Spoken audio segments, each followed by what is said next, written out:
Sportsnet. Miami coach Jim Morris is looking for the right signs. He's signaled for team hustle. Take the extra base. He's signaled for better defense. All around the horn. And he wants strikes from his relievers.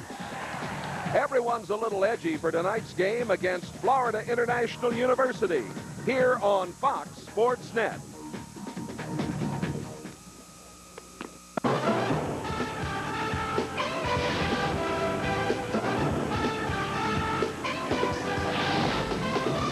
From the Oldsmobile Homestead Challenge, Fox Sports Net proudly presents University of Miami baseball. Tonight, the defending national champion Hurricanes face the Florida International Golden Panthers at the Homestead Sports Complex. And hello again, everybody. A beautiful evening here in Homestead. I'm Jay Randolph and Frank Fort alongside tonight for the action. The Hurricanes are going up against the Golden Panthers. And what a rivalry over the years. Goes all the way back to '73. It is a great rivalry, Jay. It's turned even more intense over the last couple of years. All time, Miami leads the series 76-17. However, FIU's won 3 of the last 4 games played. The last 6 contests have been decided by a total of 10 runs. But for Miami, the important thing is they've won when it has counted in the postseason, 2-0 against the Golden Panthers in NCAA regional play. And it's interesting to note, certainly, that a lot of the fellows on both of these squads have known about each other since Little League days. A lot of guys played together in Little League, Corey League, high school, played against each other in high school. In particular, Gus Alfonso, the FIU third baseman, he started his career at UM and transferred to FIU to get more playing time, and he's always juiced up to play his ex-teammates. One of the problems for the Hurricanes, too many errors, and Jim Morris would tell you he wants improvement in that area, and 3 fellows that can help that out are certainly fellows that we can talk about tonight. Well, the last 2 games of the Dartmouth series and tonight, Lolly Esquivel is out of the lineup, and Kevin Howard, the freshman, moves from his normal shortstop position over to third. Javi Rodriguez will play short. Chris Clute at second base. Now, last week against Northwestern, Jim had shaken up the lineup. Clute was at shortstop and Rodriguez at second for a few games. That combination seemed to work all right. They turn a nice 6-4-3 double play here, but he feels his best defensive lineup now will be Howard in at third base with Javi at short and Clute, his best second baseman, going back to that spot. FIU, when they are looking for offense, they find it from their catcher, a young man named Alfred Corbeil. And he is swinging a very hot stick, Jay. The catcher, Alfred Corbeil, on a 10-game hitting streak at .450. 18 of his last 49 runs scored and 14 runs driven. And he played outfield on Sunday, but they were just giving him a break behind the plate with 19 new players. Coach Danny Price is still, he says, even at this point in the season, 32 games in, still searching for the right combinations. And speaking of combinations, we'll take us to the starting pitchers for tonight. And it will be Roberson on the hill for Miami. Kocur going for FIU. Roberson at 2-0 with that excellent 1.88 ERA. Kocur, the 4th starter for this Golden Panther squad, is a young man they're hoping will have a big night. Well, both these guys are kind of wild cards. Roberson began the year in the rotation, had elbow problems. He started his last 2 games and has pitched fairly well. Kocur, same kind of thing, went through some injury problems. He has not pitched since March the 12th. It'll be his first start since that time. Good to have you with us here on Fox Sports Net. We'll be back with the starting lineups and the play-by-play right after this.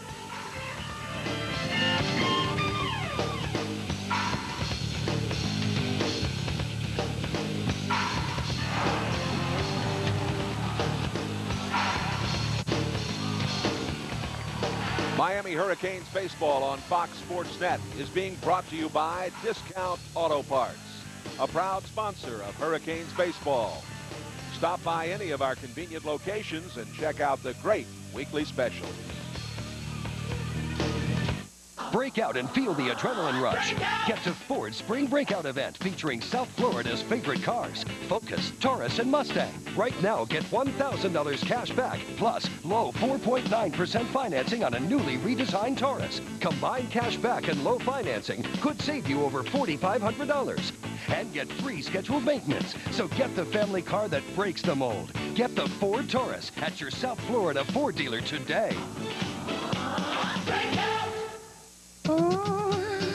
With just one wish, if I could change my whole world around, I'd bring an autumn day inside or summer all year long. And if I could speak in color, what magic I'd reveal is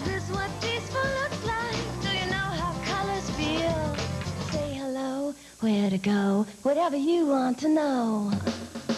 Ask how, ask now, ask Sherwin-Williams. Hey, football fans, don't wait until August to see the Miami Hurricanes take the field. Catch the Canes on Saturday, April 8th at the Orange Bowl for Canes Fest 2000. Canes Fest is your first chance to see the 2000 Hurricane football team and to see Miami's new uniforms and purchase newly designed Hurricane merchandise. And this is the best opportunity to select your seats in the Orange Bowl for the 2000 football season, which includes FSU and Virginia Tech.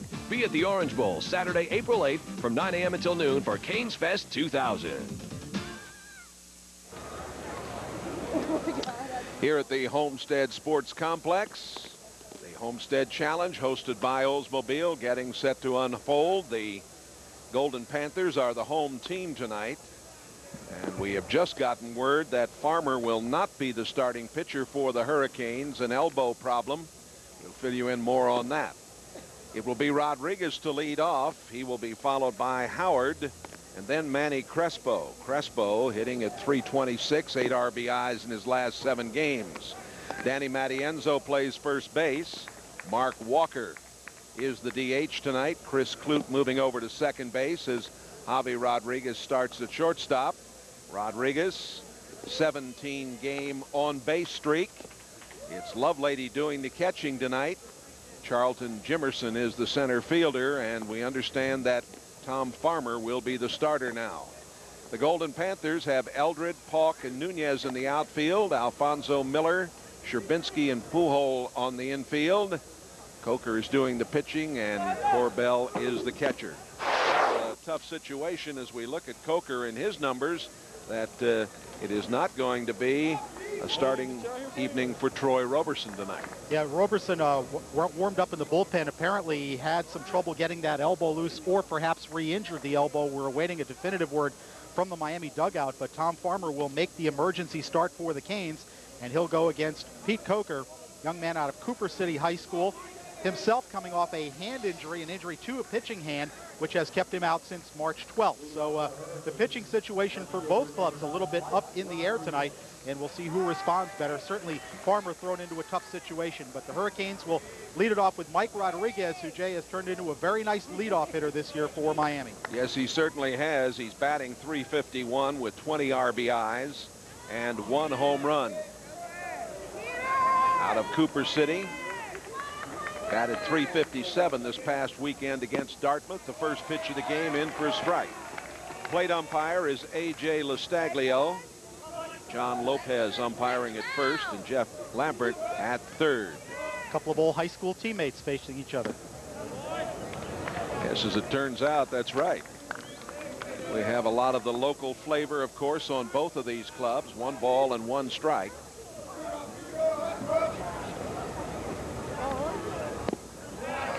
That's in at the knees. Jim Morris, the head man of the Hurricanes, the only Division I head coach to take his team to the first 6 College World Series in his first 6 years on the campus. Count of 2-2. 322 down the left field line, 314 to right field, 400 to center field. This ball is hit down foul, and there'll be no play into the seats in left. Pete Kocur, pretty much your basic pitcher as far as repertoire goes. Good fastball, good curve and change. He is a hard competitor on the mound, very tough competitor. He's only thrown on the side twice in the last 2 weeks. His last game action came on March 12th. And right now they have him penciled in as their number 4 starter. He began the year as their number 3 starter, but the hand injury has knocked him back in the rotation a little bit. But Danny Price says this kid is a very tough competitor, and he'll battle all night. Here's a fly ball into left, and 3 of them on the run for it. Nobody can come up with it. It looked like Eldred should have caught the ball, but Alfonso and Miller also going out from third and short, and it drops in. Eldred probably had the easiest play on the ball. He is facing it. The infielders have their back to the fly ball. Now, if he calls people off there, he probably has a chance to make a play. Looked like he was glancing down at the infielders and lost sight of the trajectory of the ball, and it spun back toward fair territory on him. 2-2 the count to the leadoff man, Mike Rodriguez.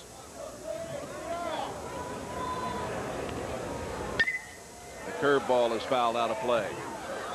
The crowd still coming in here on a beautiful night here in Homestead. It's a lovely facility, originally built for the Cleveland Indians and never used by the Tribe. Well, thanks to Hurricane Andrew. Yeah. As you mentioned, Jay, the lines here are a little closer than in most ballparks. On the ground at first base, that's Pujols who makes the play. One away.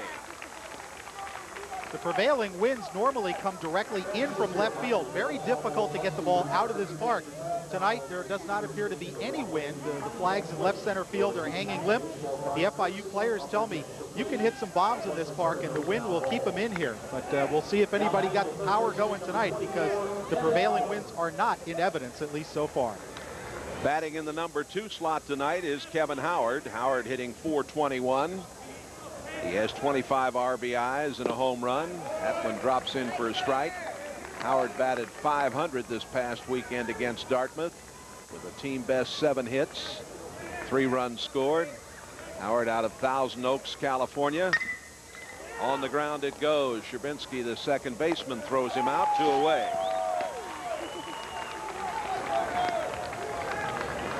Kocur doing a nice job so far, getting ahead of the hitters, throwing strikes, and not falling behind. You don't want to put Miami runners on base. The top of that lineup very quick for Miami. Rodriguez and Howard both capable of stealing a lot of bases. They are the table setters. Coker's kept the first 2 guys off base. Here's Manny Crespo hitting at .326 with 25 RBIs, 4 round trippers. He hit .364 this past weekend against Dartmouth. Game 1, he went 3 for 3 from the plate with 2 doubles, 2 walks, and a run scored and an RBI. Manny, a local. And he's out in front of that one as Kocur took something off of it. Florida International swept its first regular season series against Miami last season. And the Panthers are trying to repeat that tonight. FIU won the first meeting this season, holding the Canes hitless over the last 7 innings. Bounced back from a 6-2 deficit in that game, Jay. The bullpen did an outstanding job for FIU in that first game at Mark Light Stadium. Final was 7-6. Into right field, well hit. Nunez, though, coming over. He's got plenty of room. The ball not carrying here tonight. It's a very warm evening. And they go down 1-2-3 after a half inning of play here in Homestead. No score. At Mullinax Ford in Margate, the big SUV sale is on. Choose from over 700 with special sale prices like this Explorer XLS for just $21,995. Or you can lease it for just $264 a month. It's automatic and it's super equipped for just $264 a month on a 2-year lease. If you want to move up to the Expedition, we've got over 300 on sale, like this super equipped model for just $27,995. And you can save even more with low 5.9 financing available during the big SUV sale at Mullinax Ford South in Margate, part of the AutoNation network. As an AT&T digital cable customer, you have more choices than ever, because we've got 2 hot new music channels for you to watch. VH1 Country on AT&T digital cable brings you the newest twist on today's coolest country stars. And VH1 Classic Rock comes custom fit for faithful fans of the Stones, the Beatles, Clapton, and more. AT&T digital cable. Now, even more of what you want. Take a look at the lineup for the Golden Panthers. It will be Barry Pauk to lead off. He's the center fielder. The third baseman, Gustavo Alfonso, hitting .364 versus his former team. He transferred to FIU from Miami. Corbeil is the catcher tonight. Pujols at first base. Then it is Miller at shortstop. Eskelson is the DH. And there you see, back on the 1st of this month, he went 4 for 4 against UM. Hector Nunez is the right fielder. Eldred is in left. And Sherbinski playing second. Defensively for the Canes tonight, Rodriguez, Jimerson, and Crespo. Howard, Javi Rodriguez at short, Chris Clute at second, Danny Matienzo at first, Lovelady's behind the plate, and Tom Farmer thrown into the breach here at the last minute. It's his 12th appearance of the season, 2-2 the record, 3.46 ERA. This will be his 6th start, a surprise start after the injury to Roberson. Farmer, with a .292 batting average against him, has allowed 6 home runs this year, most on the Hurricane staff. The good news is this is a very pitcher-friendly park. We mentioned the ball does not carry particularly well here, and the numbers bear that out. FIU, in fact, has only 17 home runs all year, and contrast that, they've allowed only 16. Barry Paulk is the leadoff man, hitting .366. He bunts it right back to Farmer. Got too much on it and put it in the wrong place, and very quickly he is out number 1. Danny Price says Barry Paulk's probably the most difficult player on his team to scout because he changes his batting habits wildly from game to game. One night he'll be very patient, go deep into the count. The next night he'll be swinging at first pitches all the time. It's been generally successful for Danny Price, who is a successful coach in his own right. You see past the 800 win plateau this season, his 21st year at FIU. The Dean of South Florida coaches, 19 winning seasons out of 21 that he had at FIU over the years, and was reminding him about the fact that this series goes back to 1973. He says, I was on that FIU team in 73. Well, Danny does a great job here. He generally puts together very solid ball clubs. Respect is a big word. You talk to Jim Morris, and he says Miami respects the heck out of FIU. This ball is foul outside of third as Gustavo Alfonso is hitting .319. The third baseman. Get a little more word regarding Roberson during the warm-up. He had a little twinge in the elbow, and they just thought it best to have him pass tonight. Err on the side of caution when it comes to the elbow. The 1-2 pitch, and it's fouled away, and the throw by Lovelady is in time. Lovelady hustled out of the box, got to that ball, and made the play. Well, Jay, that'll go as a strikeout, and then a 2 to 3 put out. Lovelady had trouble locating the ball and was hidden behind the umpire. A.J. Lastaglio pitch in the dirt that Gus Alfonso chases the breaking ball. G-Love gets his body in front of it. Now you see he can't locate it. It's in the feet of the umpire. Lastaglio actually does a nice job getting away without kicking that ball away from the catcher, and G-Love fires to first for the 2nd out of the inning. A very fine play. Corbeil is hitting .385 as he stands in, as that one gets by for ball 1. 32 RBIs and a couple of home runs for Corbeil.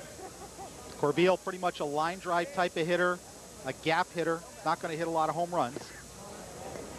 But he is a very hot hitter, hitting .450 on a 10-game hitting streak that he has going. Played at Manatee Community College.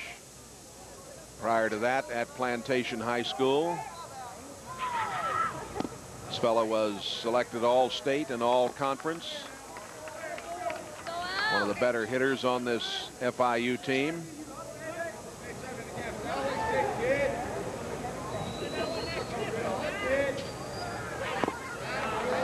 Well, he goes to the bag at first base. A rare walk for Tom Farmer coming into this game in 36 1/3 innings. He'd walked only 8 batters as opposed to 28 strikeouts. So generally Tom Farmer around the plate, but all 4 pitches to Corbeil missed the strike zone, and we have our first base runner of the evening. Here is Raul Fuo, who's batting .376 with 23 RBIs and a home run. Another one of those guys from Westminster Christian High School here in South Florida. Baseball factory of high schools.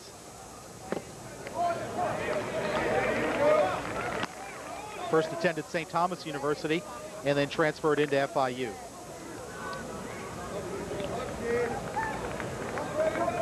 He was Rookie of the Year his freshman year at St. Thomas. That's fouled out of play. FIU 44-19 last season. They were 17-16 in the Sun Belt Conference play and won the conference tournament. And Danny Price has 19 new players on this squad this year. Yeah, he said he's still trying to figure out the personality of this team, and of course the situation that they're in having to play here at Homestead is their home field is being refurbished on campus. They had hoped to get back about this time but there were delays in the construction, and they will play the remaining games of this season here at Homestead. And it's a 26-mile trip one way. So they come down here to practice, they come down here to play, and it makes for a tough situation, but they're 24-8. They've worked through it fairly well as they're just starting to get into the meat of their conference schedule. The runner goes, and that will be a stolen base for Corbeil. That's his second of the year. That was his third attempt. Yeah, Danny Price says before the game, now you wouldn't figure Corbeil would be a guy that he'd start, but Danny says, I try to be unpredictable. I'm going to start guys who don't normally steal bases, and I'm going to hit and run with guys you might not think I hit and run with. I'm trying to be totally unpredictable, particularly against a team like Miami. Well, he caught Miami by surprise there and picked a good pitch to steal on, one in the dirt. Their 101st stolen base of the season. The 2-2 pitch coming from Farmer. Fouled away. It's obvious that the Golden Panthers like to run. They had stolen 100 of 132 attempts coming into tonight's game, and that theft by Corbeil makes it 101, as I mentioned. As a team, they're batting .318 with 17 home runs. Well, you said the power number, Jay, 17 home runs. If you can't hit the ball out of the yard, and it's tough to do in this place, you better be able to run the bases and not play station-to-station baseball. And that is strike 3 in at the knees. The second strikeout for Farmer. We've played an inning here in Homestead. Canes and the Panthers. No score. The hells we have lived through and live through still. Has the one automatic bid to the NCAA. A little tough to get in as an at-large team, but when you beat teams like Miami, that gets you noticed by the NCAA tournament committee. Matty Enzo will lead it off. He's batting .344. The first pitch is a ball from Pete Kocur. Matty Enzo, 28 RBIs and 4 home runs. This young man has done a splendid job. He has really stepped in and done about everything they could ask of him. Particularly with Kevin Brown out of the lineup for the last couple of weeks with the bruised leg. Fouled the ball off his leg and had a deep bone bruise, has yet to get back in the lineup. So Miami was searching for a bat to put in the lineup, and Matty Enzo has certainly responded, has shown some decent power with the 4 homers, 28 RBIs, a .451 on base percentage, and you see Kevin Brown with the 4 home runs, but he's missed the last 12 games. And Jim Morris searching around, settled on the freshman out of Columbus High School, Matty Enzo. Swing and a miss by Matty Enzo, who had a double and an RBI in Game 3 against Dartmouth. Went 2 for 5 with 2 runs scored in Game 2 against Dartmouth. And is tied for the team RBI lead with 28. That's right over the heart of the plate. Full count, 3-2 to Danny Matty Enzo, Mark Walker, and Chris Clute to follow.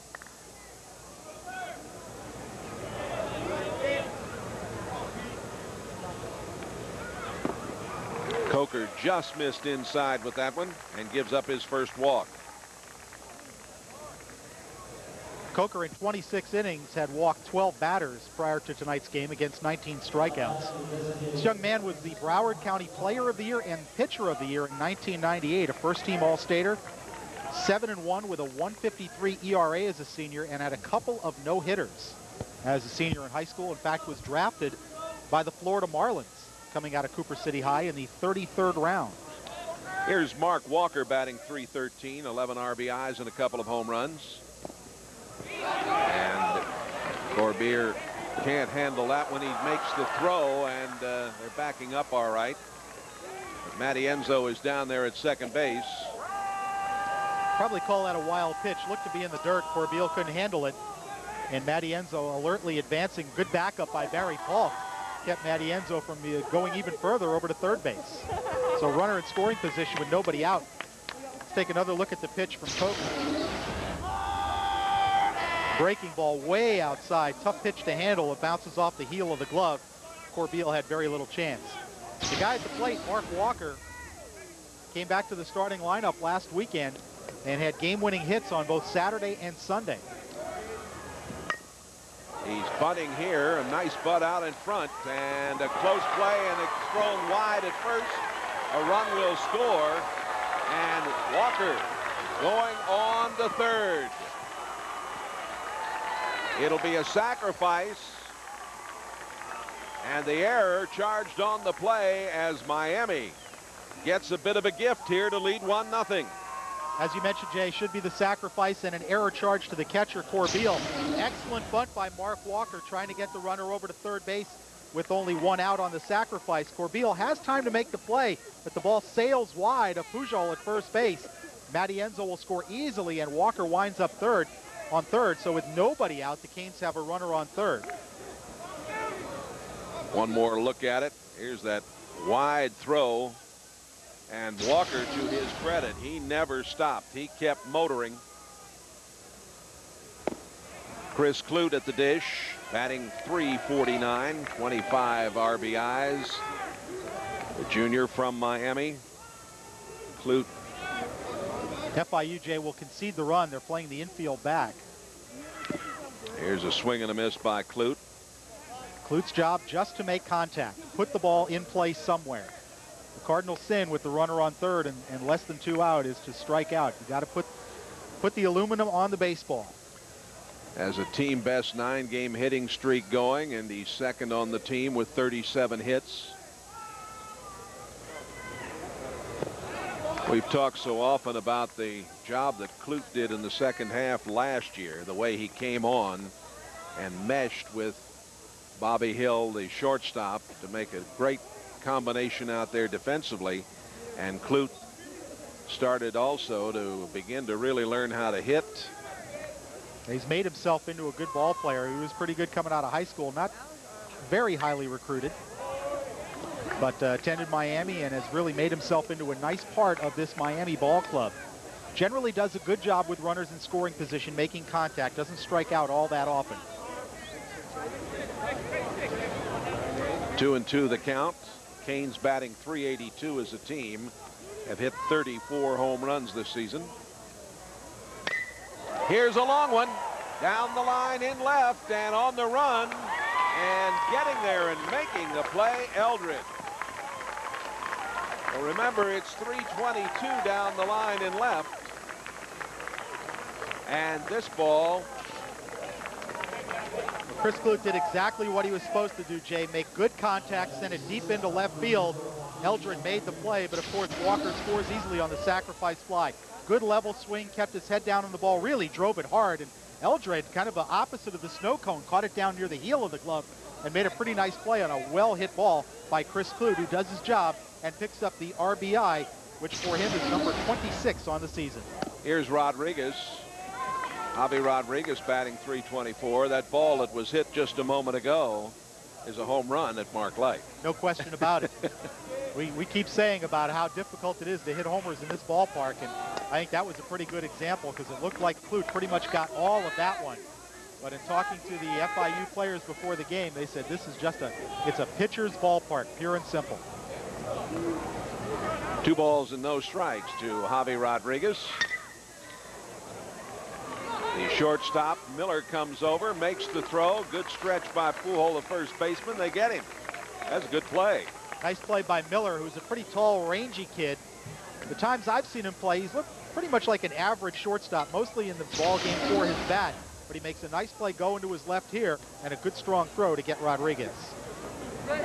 He is a big, tall guy. Reminds me, got to go way back. Not many of our viewers will remember Marty Marion, but great shortstop for the Cardinals. Slats. Okay, I'll give him a little later reference in Marc Belanger as far as body type. There you go. Very good. Very few guys had Belanger's glove anywhere, but as far as body type goes, he looks a lot like him. Greg Lovelady at the dish, batting .298 with 9 RBIs and a home run.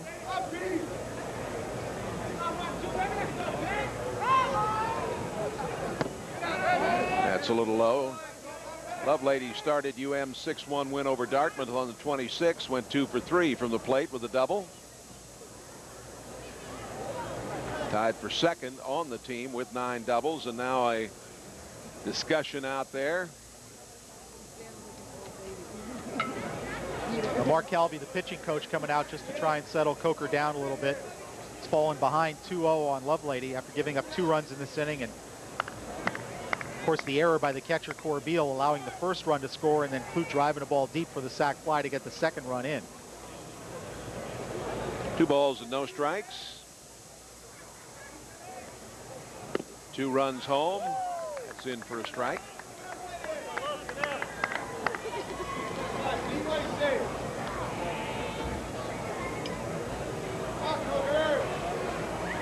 Lovelady, a hard worker, a real battler. That one outside. Well, Jay, in the last game we did together, I mentioned it, that if there was ever an example of a guy who really worked to make himself into a ball player, it's Greg Lovelady. I mean, here's a guy who barely hit 200 his last year of high school, came to the Miami program as a bullpen catcher, a walk-on, and last year was a big part of their College World Series championship. Here's one to right.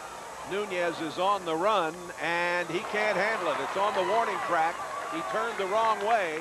Lovelady, a stand-up double. G-Love hit that ball very solidly, and Nunez just simply could not get a beat on it. Danny Price said to me before the ball game that you generally in this ballpark want to put your best athlete in right field or your best outfielder because it's the toughest field in this ballpark. The prevailing wind usually blows from left to right, but Nunez simply got turned all around. He looked like a corkscrew out there trying to open a bottle of wine, and the ball falls behind it for a double. So Kocur should be out of the inning, but he still has some work to do. And he has to face Charlton Jimerson. Charlton batting .208, 10th double of the season for Lovelady.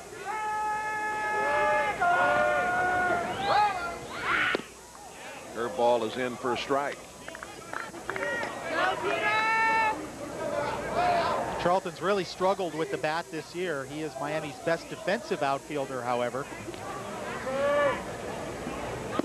Swings and misses at that one. He did bat .333 this past weekend against Dartmouth in 2 starts. Had a couple of hits, a triple, 1 run scored, and an RBI. 0-2, I think they're going to feed him the deuce again. Chewy generally has a lot of trouble with the curveball. Young man from the Los Angeles area, Hayward, California. You see how hard Kocur throws that breaking ball. That's a hard breaking ball. Corbeil, again, did a nice job to come out of the catcher's box and block that one in the dirt. 1 ball, 2 strikes the count to Jimerson. That's in the dirt. Corbeil's getting a workout back there. Yes, he is. Well, they've got him set up now for the heat. They've thrown 4 consecutive curveballs to Jimerson, and he has not offered at the 2 out of the strike zone. So let's see if they go back to the fastball.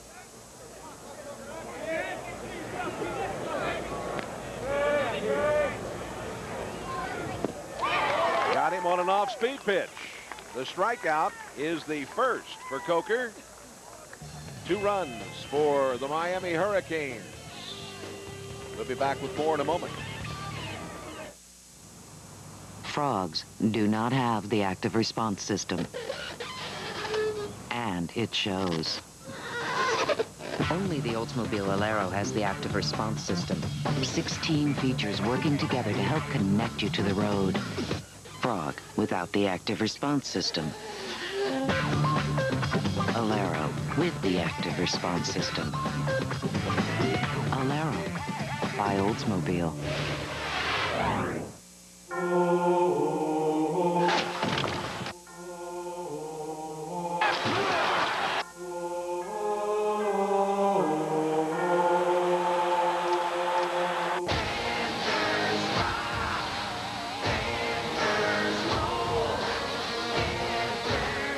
Tickets are on sale now.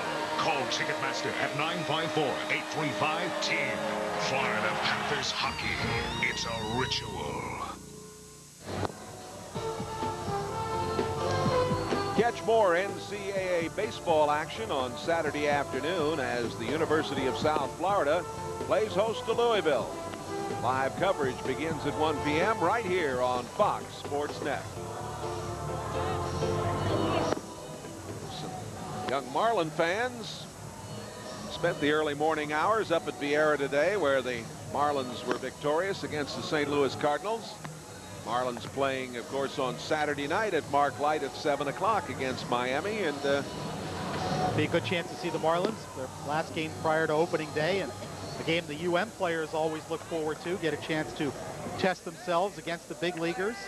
Interesting pitching pairing on opening night. Livan Hernandez and Alex Fernandez. A couple of old buddies. That should be fun, huh?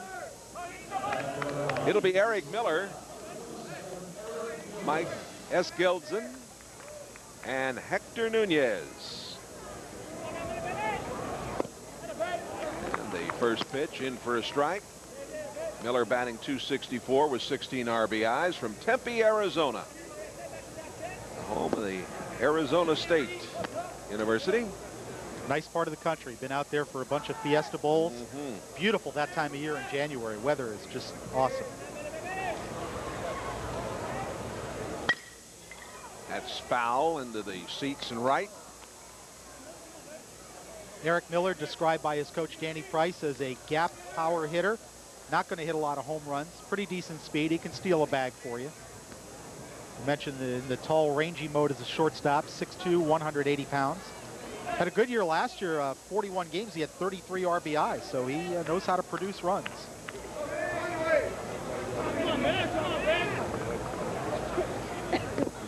He went around. The ball gets away momentarily, and Lovelady throws him out. Miller is strikeout victim number 3. Well, Farmer's got that good breaking ball going. That's the second time he's gotten a Golden Panther hitter to bite on something in the dirt, where Lovelady's had to block it and then throw him out at first. The 1-2 count, pitcher's count, good sharp breaking ball. Miller could not hold the swing up, and G-Love had to make the throw down to first to record the out. But it looks like the breaking ball for Farmer is working, but FIU's got to be a little more disciplined. They've been swinging at balls out of the strike zone. Here is Mike Eskildsen, batting .313. 10 RBIs, a couple of home runs. He is from British Columbia, Maple Ridge, BC. Sounds like a nice place, doesn't it? Yeah, it sure does. He was a hurricane killer in game 1, 4 for 4 in the first meeting between these two teams. Came to FIU out of Central Arizona Community College. Finished his junior college career with a .380 average. He was British Columbia's high school player of the year in '97. Long throw. Got him. What a play. Howard and Matty Enzo make it happen. Howard coming up with it, making the throw, and Matty Enzo digging it out. Well, starting Saturday night, Jim Morris moved Kevin Howard over to third base. Lolly Esquivel simply was not playing very good defense, and this is a tremendous play from foul territory on the run. Gets as much as he can on the throw, and a great scoop by Matty Enzo at first base. That is a Gold Glove caliber play on both ends. Put a star around that one. Hector Nunez at the plate with 2 gone and nobody on, batting .263 with 12 RBIs and a home run. Nunez, a freshman from Hialeah. The Barbara Goldman High School.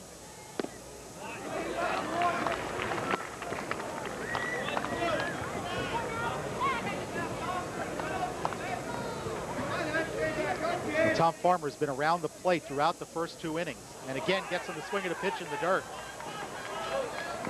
This time, the ball getting away, and Lovelady has no play. Well, that'll go down as a strikeout for Farmer, but also a wild pitch. And the runner reaching, Nunez reaching base. That's the 3rd time an FIU batter has gone after a strike 3 out of the strike zone. But this time Lovelady could not get a handle on it, bounced too far away from it, and Nunez reaches with 2 out. Farmer pretty nasty out there tonight. He's got that ball really dropping. Well, he definitely has them fooled on the breaking pitch. Brad Eldred is hitting .326 for the Golden Panthers with 13 RBIs and a couple of home runs.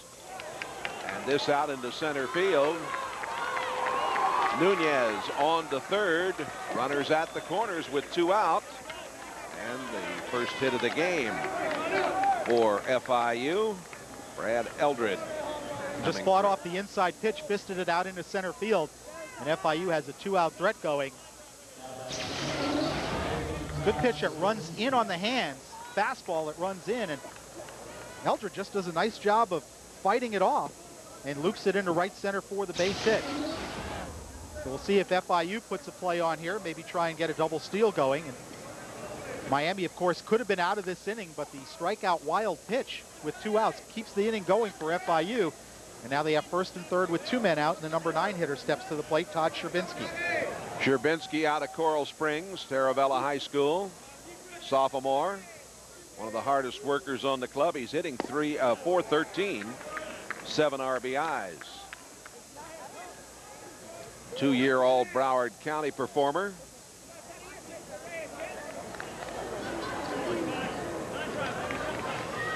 The .413 average is impressive, but he's had only 46 at-bats this year. He has been platooned in the infield.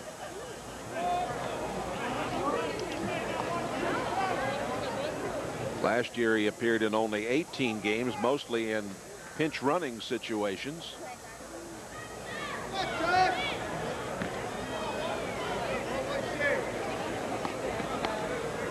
He's ready to step back in. If you're just joining us, the Canes are leading it 2-0 as they got 2 runs in the top of the second inning.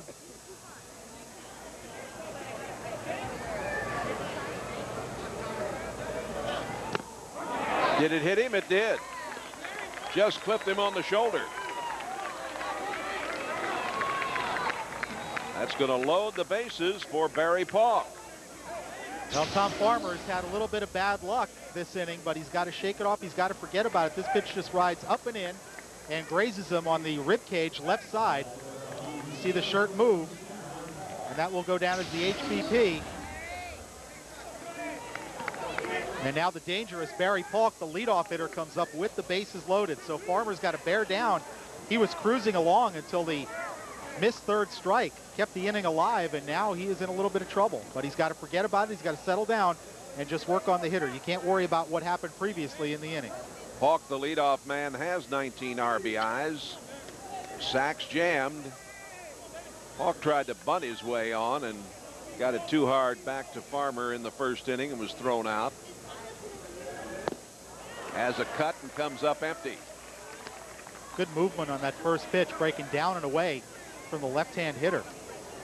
Almost acted like a screwball, but just good movement on the fastball. .238 hitter in 5 career games against Miami.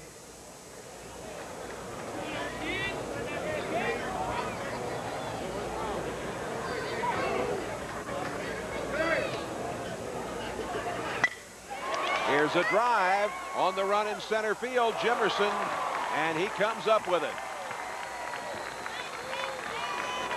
The Golden Hurricanes, or I should say the Golden Panthers, leave the bases loaded. It's 2-0 Miami.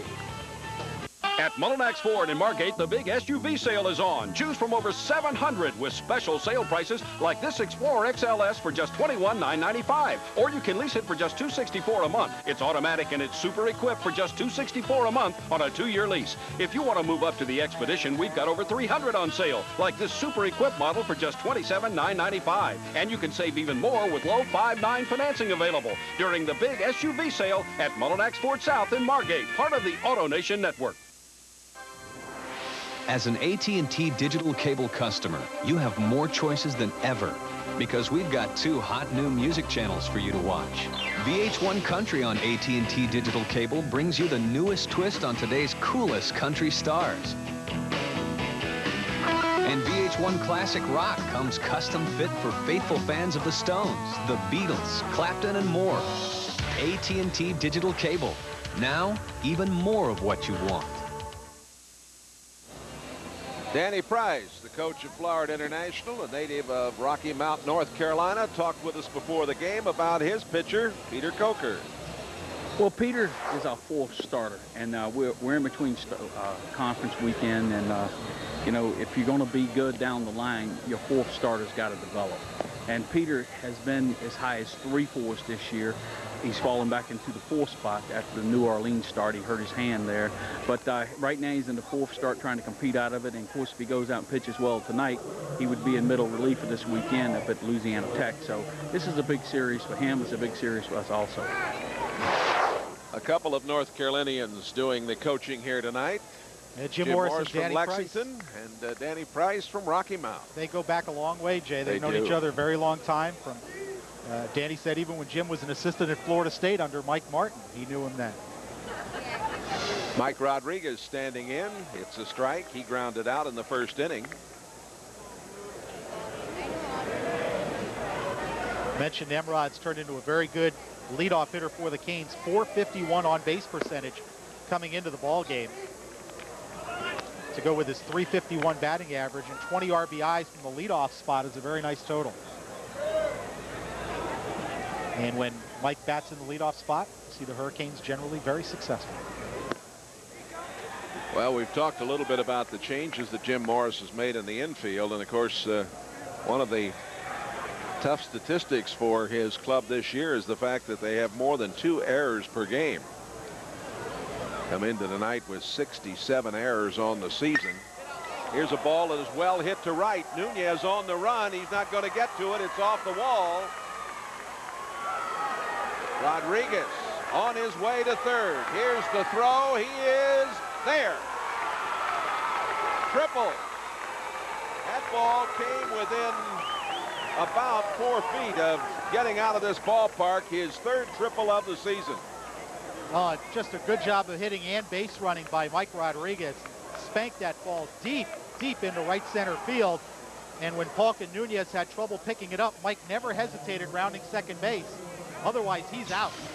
But a leadoff triple by Rodriguez. Kocur tried to sneak the fastball, but let her high, and Mike Rodriguez just turns on it and drills it deep into the gap. Kevin Howard looks at a ball. Howard, who grounded out in the first inning.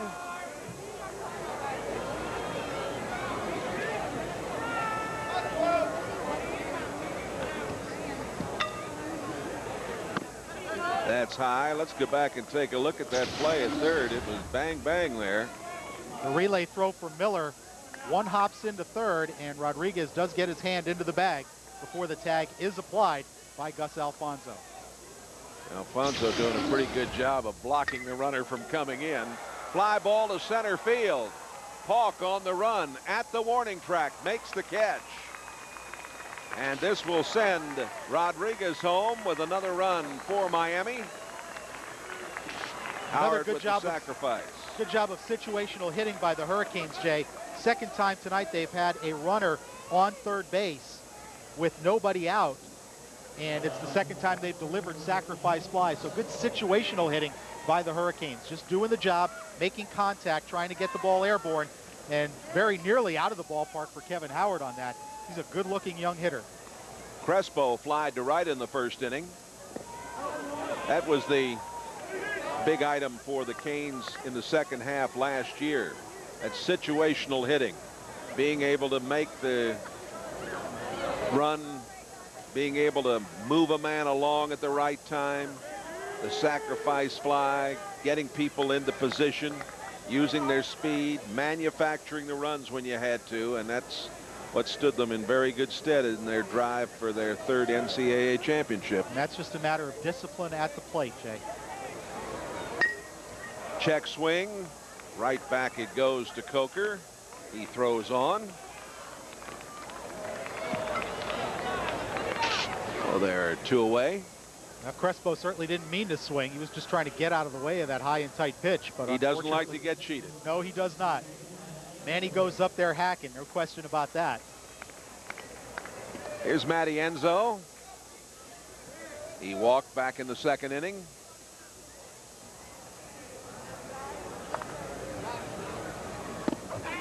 Curveball just a little inside.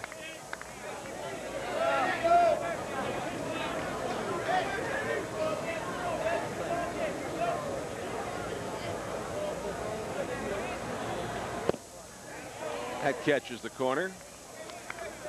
You look at the contributions, Jay, by the 2 freshmen that have played a lot for Miami, and Matty Enzo and Kevin Howard, and you wonder where this ball club would have been without them, particularly with all the injuries they've had.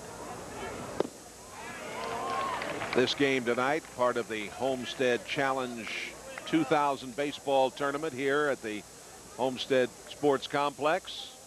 something like 110 teams make their way through to South Florida in all divisions, NAIA, Division III, Division II, and Division I. It's just amazing, and they have some high school teams that come down from the north, too. All right, that's going to do it. The run for Miami in the middle of the third inning here. Canes lead 3-0. Frogs do not have the active response system. And it shows. Only the Oldsmobile Alero has the active response system. 16 features working together to help connect you to the road. Frog without the active response system. Alero with the active response system. Alero by Oldsmobile. Hey, football fans, don't wait until August to see the Miami Hurricanes take the field. Catch the Canes on Saturday, April 8th at the Orange Bowl for Canes Fest 2000. Canes Fest is your first chance to see the 2000 Hurricane football team and to see Miami's new uniforms and purchase newly designed Hurricane merchandise. And this is the best opportunity to select your seats in the Orange Bowl for the 2000 football season, which includes FSU and Virginia Tech. Be at the Orange Bowl Saturday, April 8th from 9 a.m. until noon for Canes Fest 2000. The broadcast rights for tonight's telecast have been granted to Fox Sports Net by the University of Miami solely for the entertainment of our audience. Any reproduction, transmission, or other use of this program without the express written consent of Fox Sports Net is prohibited. We move into the bottom of the third inning. A little unusual, Frank, to be going to the bottom of the inning and not having the Canes batting for us, but this is a situation tonight where the Golden Panthers are the home team. These teams play twice a year annually, one home for each team. And of course, last year they met in the NCAA regionals at Parklight Stadium, and Canes picked up an important victory there. Gus Alfonso struck out in the first inning. Of course, this is a young man who started his career at the University of Miami. 8 games into the season a couple of years ago, broke his hand sliding into third base against the University of Florida. Manny Crespo took his spot in the lineup, and Manny just never stopped hitting the baseball that year. They moved Gus to third when he came back from the injury, and then Aubrey Huff one day started taking ground balls at third, and he did fine, and of course he had a hot bat. So Gus said, my role is changing. I'm going to try and go somewhere else to get playing time. And he has a leadoff single here. Hit that ball hard right up the middle.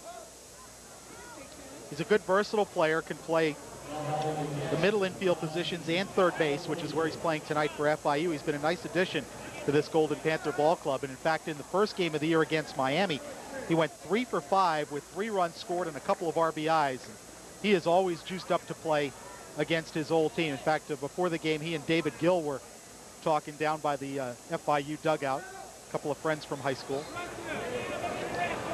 Here's Corbeil. He struck out to end the first inning.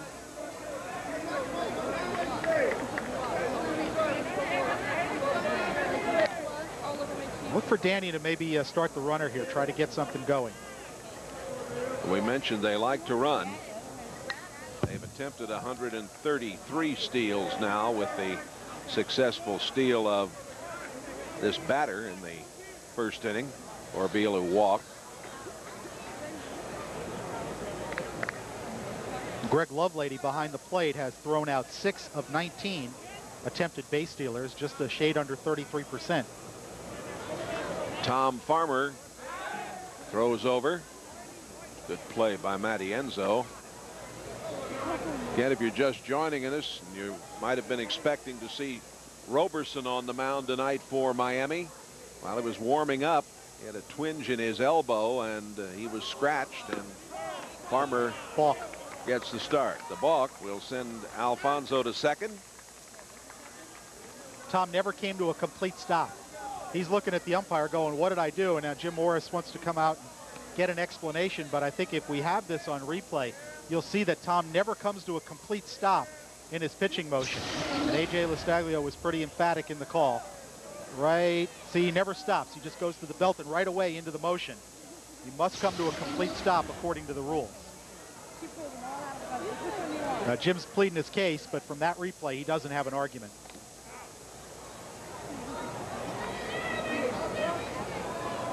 And now Danny Price wants to talk things over with the hitter. Now remember that FIU was down 6-2 after 2 innings in the first meeting this season, and the Golden Panthers rallied for a 7-6 victory. This is a team that fights and scratches and claws, and they quite frankly didn't have a very good weekend against Arkansas State. No, they didn't. They struggled, and they're stinging a little bit from that, but when they play their crosstown rivals, they generally play very good baseball. 1 ball and 1 strike. That's a little high.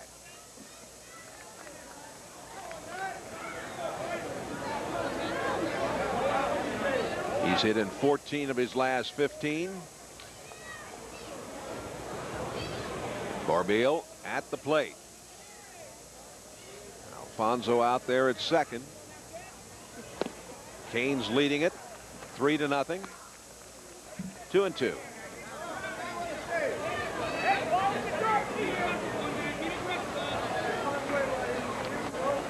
Watching Corbeil in batting practice, got a nice batting stroke. Holds the bat with the little finger of his right hand on the bottom of the knob. So he uses all of that bat. It's a little sweeper down to first base. Matienzo makes the play on his own as Alfonso goes on to third.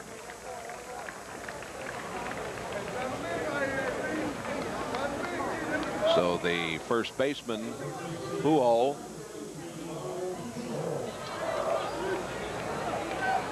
I believe normally that J would be silent, but I think he does give pronounce it a little, yeah, Pujols, huh? Yes, he likes to throw the D. Raul He says, I've got Pujols. 5 letters in my last name, and I'm using it all. Yeah, why not? Pujols struck out in the first. Unlike me, who I have 5 letters in my last name, but I only use 4.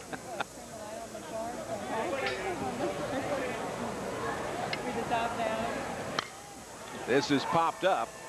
Clute ranging back out behind second, makes the play. Throw to third. Gets away just a couple of feet from Howard.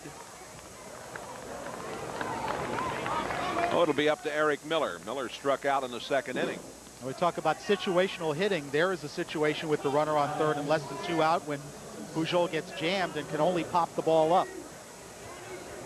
Whereas in contrast, Miami tonight in those same situations has twice delivered sacrifice flies. On such things are 3-0 leads built.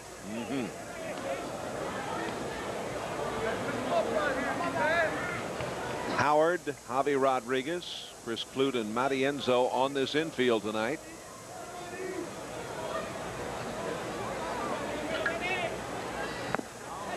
He went for one that had the bottom drop out of it again.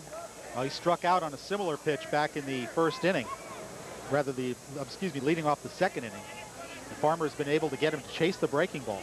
You see, Miller got off to a very slow start. He's picked it up in recent days. That just missed outside. 1 ball and 1 strike. Nonetheless, a good pitch location for Farmer, nibbling on that outside corner. Runner at third, Alfonso.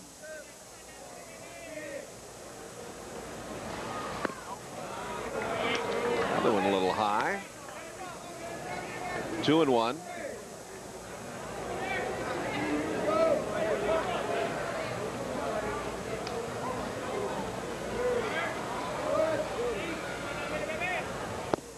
That's in there. 2-2. Farmer has a nice breaking ball going tonight, Jay. He really does, and of course his uncle Ed pitched in the major leagues for I believe it was 4 major league teams. That's correct.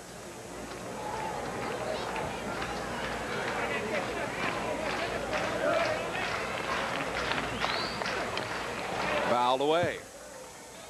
Again, you see how off balance he had Miller on that breaking ball. Canes' next home game is against Harvard. The Ivy Leaguers. Coming in on Thursday night. And then, of course, the Marlins Saturday evening. Both those games at 7 o'clock at Mark Light. Following that, 6 games against Florida State, the rematch of the College World Series final. The 2-2 again, fouled away.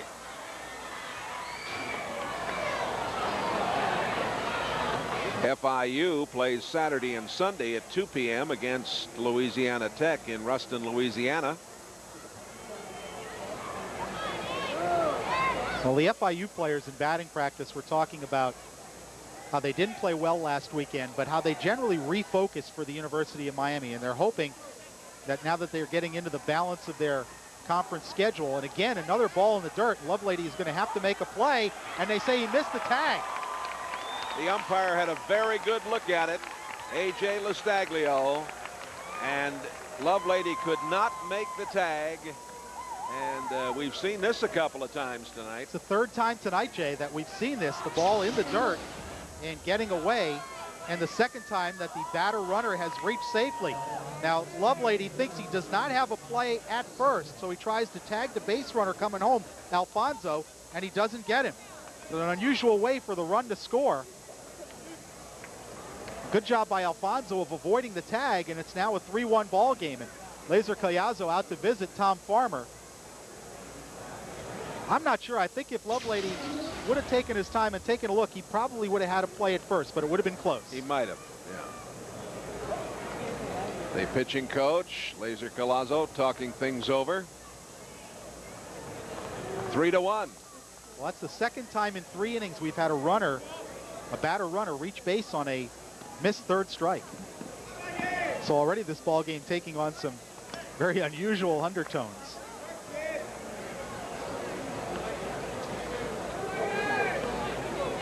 Now again, Farmer, he's just got to refocus and forget about it. He should be out of the inning. Mike Eskildsen, and the pitch is on the, and it's a little inside. No, it caught the inside corner. Strike one. Eskildsen does not actually pronounce the D in his name, although it's a little hard to say it without that. Here's a tough play. Howard throws in time. What a play.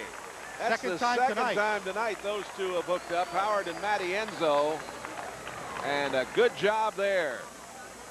We're seeing some good D from Miami. It's 3-1 Canes. Frogs do not have the active response system, and it shows. Only the Oldsmobile Alero has the active response system. 16 features working together to help connect you to the road. Frog without the active response system. Alero with the active response system. Alero by Oldsmobile. Fox Sports Net doesn't offer just great sports coverage. It offers a whole lot more. 2 great teams have joined forces. Sports Channel Florida is now Fox Sports Net. You still get the exclusive home team coverage of the Florida Marlins, Tampa Bay Devil Rays, the Florida Panthers, and the Universities of Miami, South Florida, and North Florida. Plus, you'll get national programming from Fox Sports Net. This is the team Florida sports fans deserve. A reminder to tune in early tomorrow morning for baseball's opening day from the Tokyo Dome in the land of the rising sun. This special presentation features the New York Mets and the Cubs. The live coverage begins at 5 a.m. exclusively on Fox Sports Net. You'll be there, won't you, right there in front of the set? Yeah, absolutely, Jay. I'll have my sake and sushi right there ready to go. There you go. Well, it's 3-1. Miami leads as we head to the top of the 4th inning. And to take you through the middle 3 innings, here is Frank Ford. Arigato, Randolph-san. Leading off top of the 4th for the Hurricanes will be the designated hitter Mark Walker. In the 2nd inning, Walker sacrificed or attempted to sacrifice and reached on an error, later scored on a sacrifice fly. Walker coming off the shoulder separation, the 5th time he suffered that particular injury in his college career, and he's already had 1 surgery. Doesn't affect him much at the plate, but they're really concerned in the outfield, if he plays the outfield, that reaching for a ball or running into a wall or diving, that he could dislocate it again. So he is in the DH spot. Swing and a miss at the curveball. Ball and 2 strikes on Mark Walker, leading off the Hurricane 4th inning. Pete Kocur on the mound for FIU. Hard shot right at Miller, the shortstop. Bobbles, throws, not in time. Ball was hit hard, but right at Miller, and I imagine that will be an E6. That is correct. So Walker aboard as the leadoff hitter here in the Hurricane 4th inning. We talked about this big, lanky shortstop, and this ball got out there to him quickly. It looked like he had it. Then all of a sudden, out of the glove, it pops, and not enough time to make the play.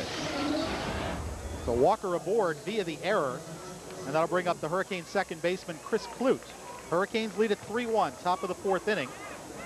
And we'll see how Jim Morris plays this. Walker's moving. Throw down is in time. Corbeil guns down Mark Walker on the attempted steal. And the base runner is erased. Yeah, the Canes coming into tonight had stolen 77 of 98. And Walker was 2 for 2, but a good throw right on the bag. Here's another look. Well, anything but a perfect throw, and Mark Walker is in there. That was right on the bag. And the tag applied by Sherbinsky, the second baseman. 1-0 the count. Excuse me, 2-0 the count to Chris Clute. And Kocur misses outside. It's 3-0.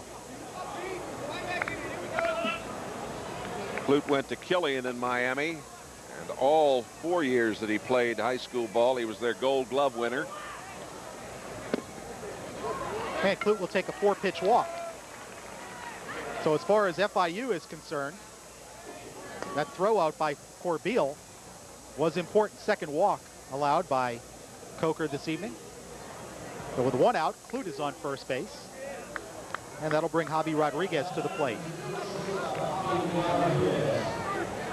Javi delivered a sacrifice fly, or rather grounded out to short in the second inning.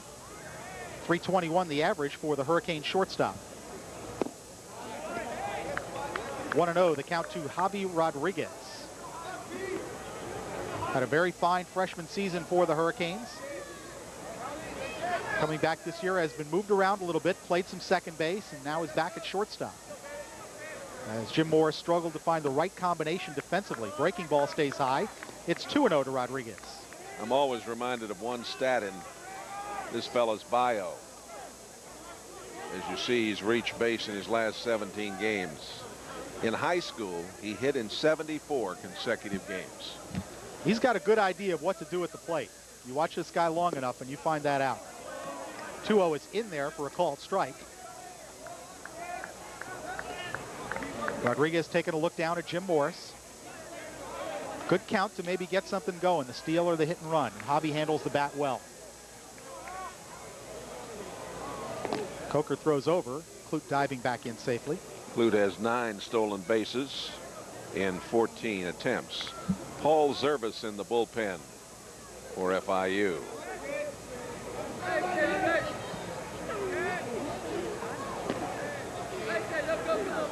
Two-1 to Rodriguez. Popped up on the infield. Sherbinsky and now Miller taking over. The shortstop makes the catch about 15 feet into the outfield grass, and that is out number 2. So with 2 away, Clute remains on first, and that'll bring up the Hurricane catcher, Greg Lovelady. G-Love with a double to right field in his first at-bat in the second inning.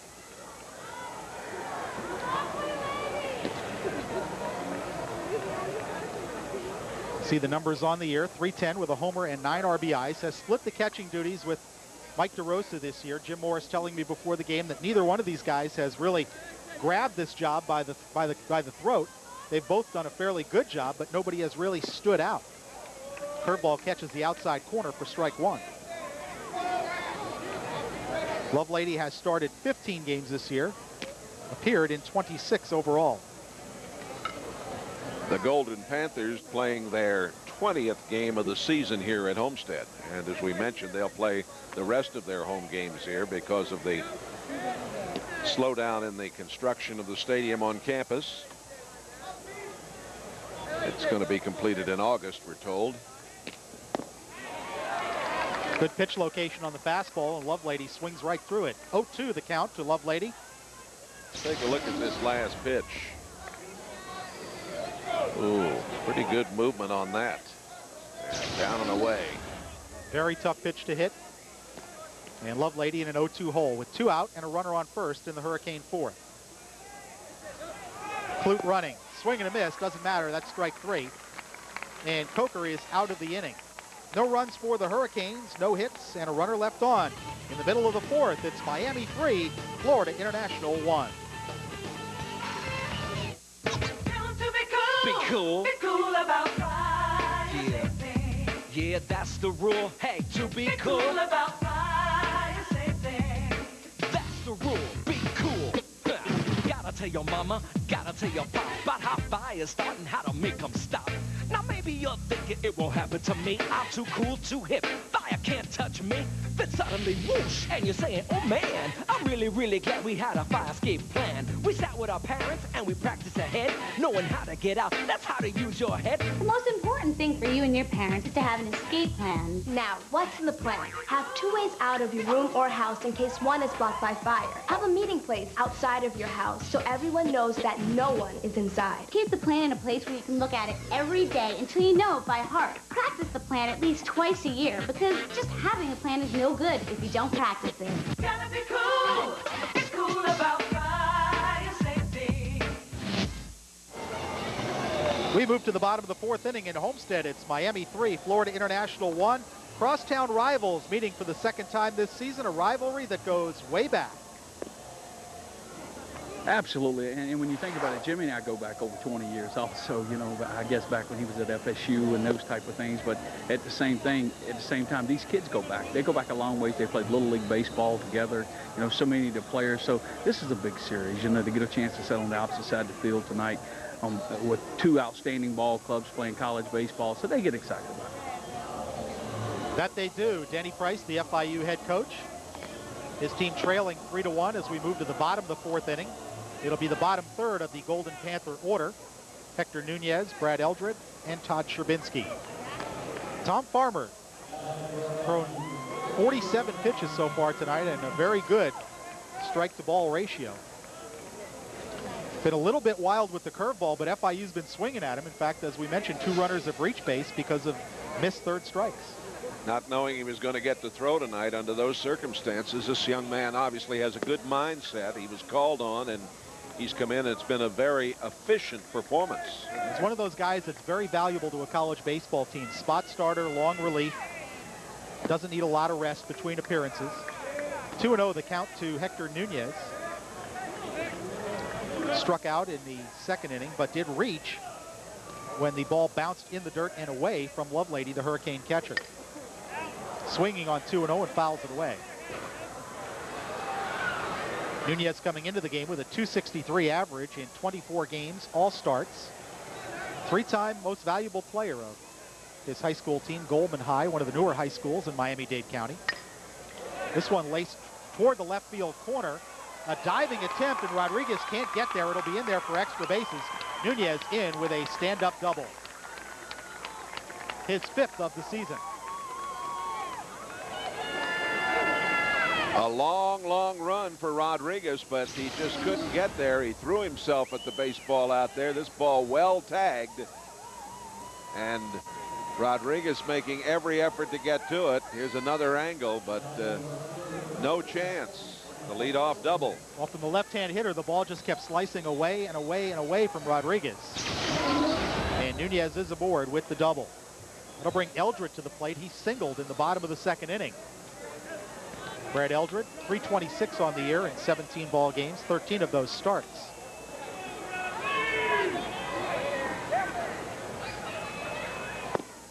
Breaking ball in for a called strike.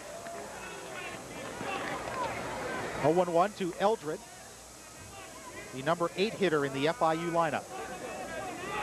Hurricanes, as you see, with a 3-0 lead as we play the bottom of the 4th here at Homestead.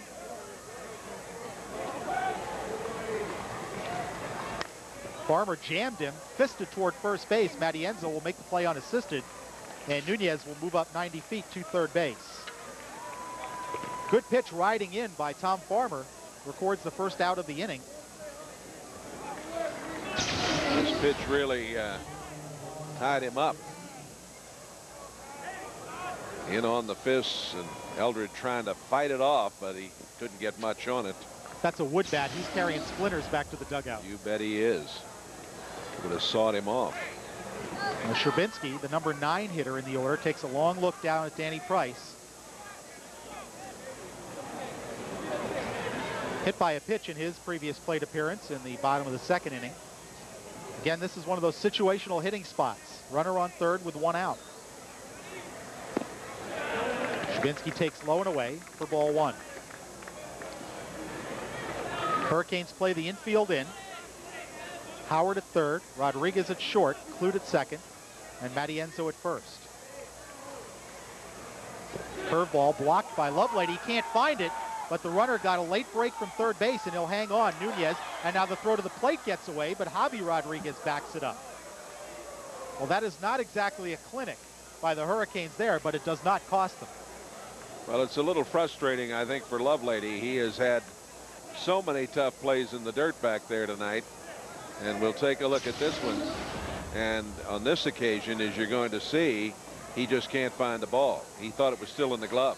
Well, it's up to the pitcher to yell and point and tell him where the ball is. Nunez got a late break, then put on the brakes and decided that with 1 out, he would stay put and not risk it. 2-0 to Sherbinski. Popped him up again. Matienzo making the call and the catch at first base. So for the 2nd time tonight, with a runner on third and less than 2 outs, an FIU hitter fails to get the ball out of the infield. Back around to the top of the order. That'll bring Barry Polk to the plate. Polk tried to bunt his way on in the 1st inning and was thrown out by Farmer, the pitcher, and then lined into the gap in right center, where Jimerson made a nice play to save at least 2 runs with the bases loaded. Polk out of Southridge High School in Miami-Dade County, a high school that produced another outfielder by the name of Shannon Stewart. Plays for the Toronto Blue Jays. Fastball in there for a strike from Farmer. Nunez on third with 2 away in the Golden Panther 4th inning. Hurricanes lead at 3-1. Frank Hort and Jay Randolph with you on Fox Sports Net. Just a beautiful night for baseball. And the wind has kicked up just a little bit. Looks like it's blowing out toward left center.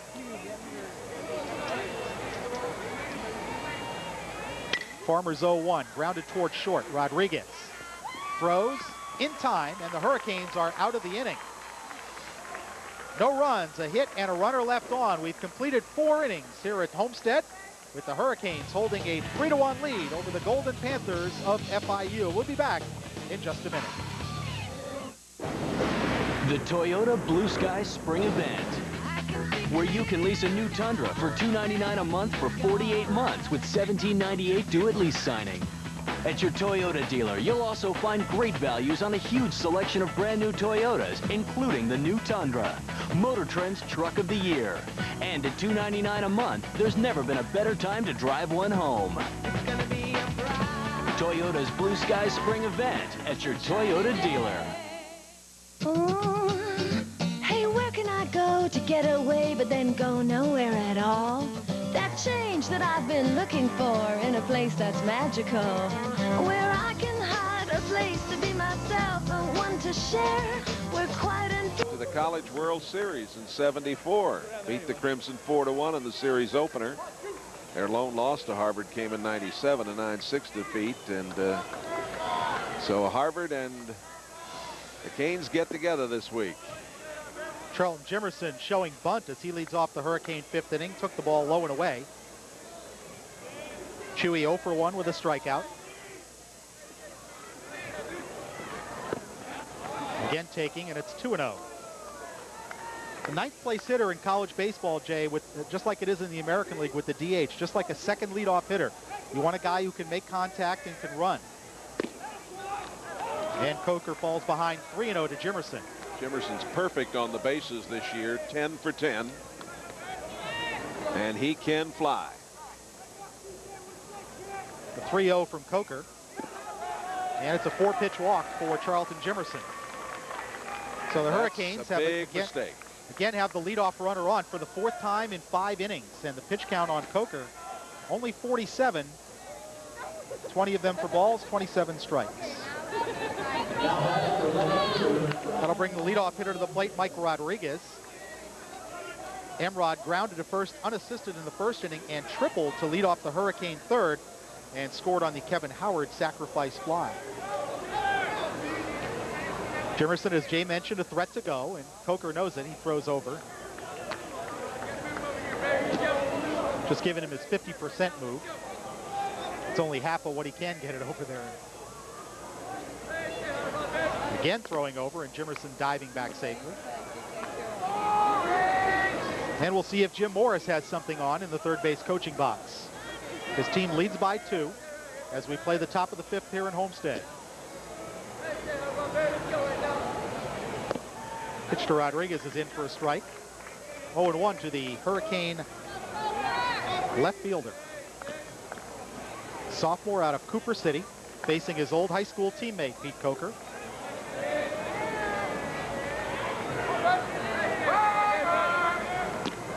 Again, the throw over, and they got him. Kocur picks off Jimerson.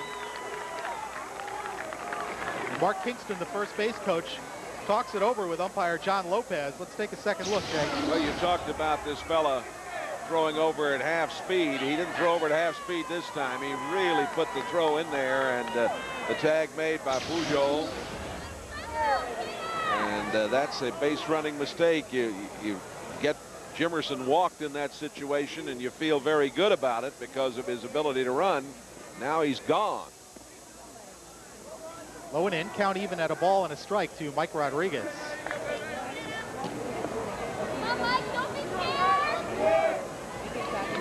Hurricanes leading this one 3-1. Grounded towards second. Sherbinski bobbles, recovers, and throws out Rodriguez for the second out of the inning. With Jimerson being thrown out, that's 2 base runners cut down tonight. Earlier, Walker was cut down trying to steal in the 4th inning. And both of those were leadoff batters who had reached base. So with 2 away and the base is empty, Kevin Howard comes to the plate, the Hurricane third baseman, the freshman. Grounded to second in the first inning and delivered a sacrifice fly in the top of the third. His 26th RBI of the season. 1-0 the count to Kevin Howard. 8-game hitting streak going. Takes a fastball right down Broadway. Count even at a ball and a strike. Kevin Howard, a high school shortstop, but Miami generally recruits a lot of shortstops and then moves them around. And Jim Morris thinks Howard's long-term position will be third base. That pitch fouled away, a ball and 2 strikes. The count on the left-handed freshman hitter, Kevin Howard. One of those tall, lanky kids. Goes about 6'2", 185. And just a good-looking freshman hitter, a .421 average entering tonight. Swing and a miss on the off-speed pitch. And Kocur is out of the inning facing only 3 batters, his 4th strikeout of the night. In the middle of the 5th here at Homestead, it's Miami 3, Florida International 1. Frogs do not have the active response system. And it shows. Only the Oldsmobile Alero has the active response system. 16 features working together to help connect you to the road. Frog without the active response system. Alero with the active response system. Alero by Oldsmobile.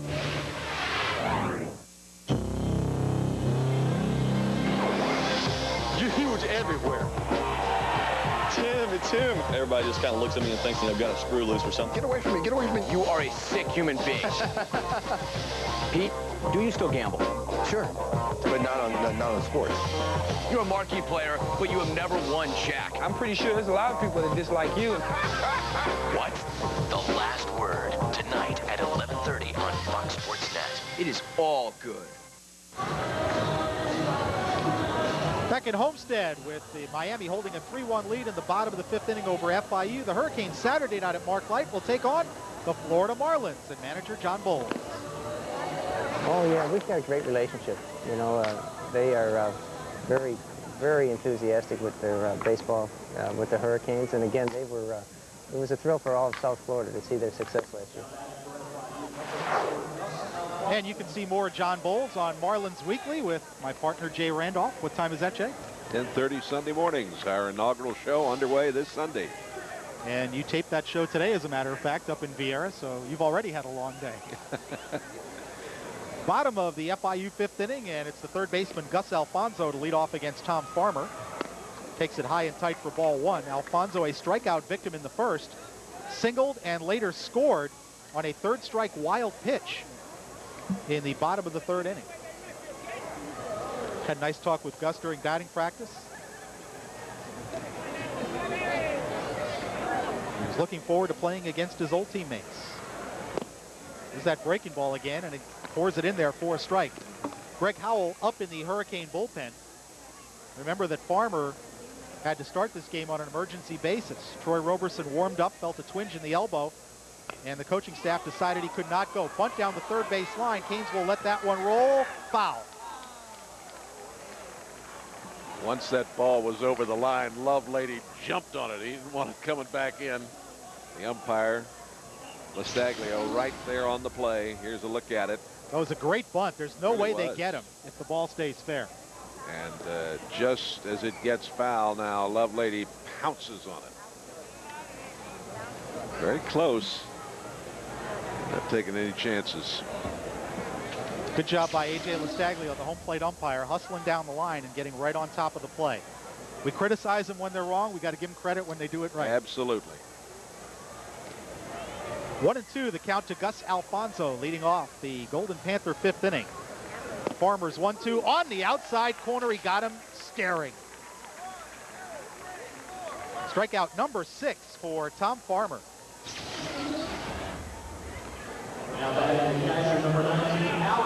That's just good location. The ball moving back on the inside. You see it tail back toward across the plate. And Farmer's reaction? Yeah, bring him up. That'll bring up Alfred Corbeil, the Golden Panther catcher, with one out in the fifth. Corbeil walked and stole a base in the first and grounded to first unassisted in the third inning. 0 for 1 officially. Again, that curveball from Farmer. Looks like he has a little better control of the deuce right now, Jay. He was getting a lot of them in the dirt, albeit FIU was chasing them. Ball and a strike to Corbeil. Fastball in there, strike 2.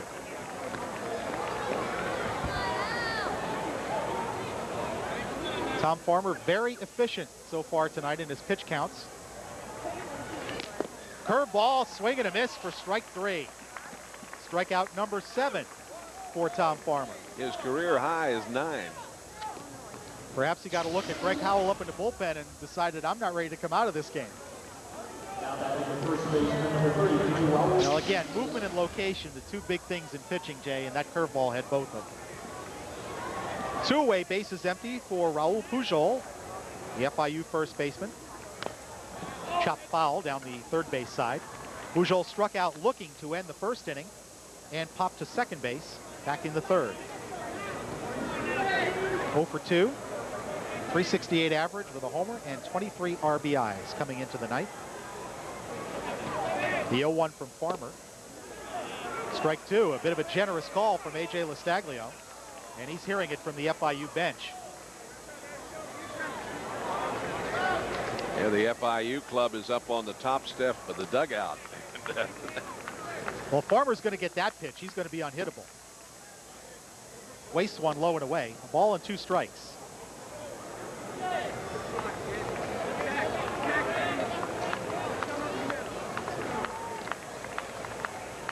Curveball, and again, a swing and a miss. Tom Farmer has Uncle Charlie working the curveball as he strikes out the side here in the bottom of the 5th inning. We played 5 full from Homestead. Tom Farmer in control for the Hurricanes. Miami leads FIU 3-1.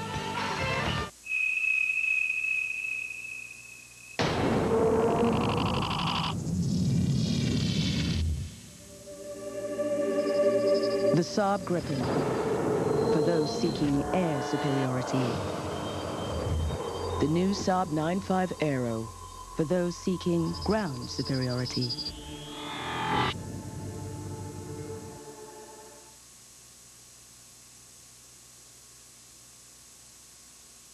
Attention homeowners, eMortgageLink.com. Equity loan for any reason up to 125% of your home value.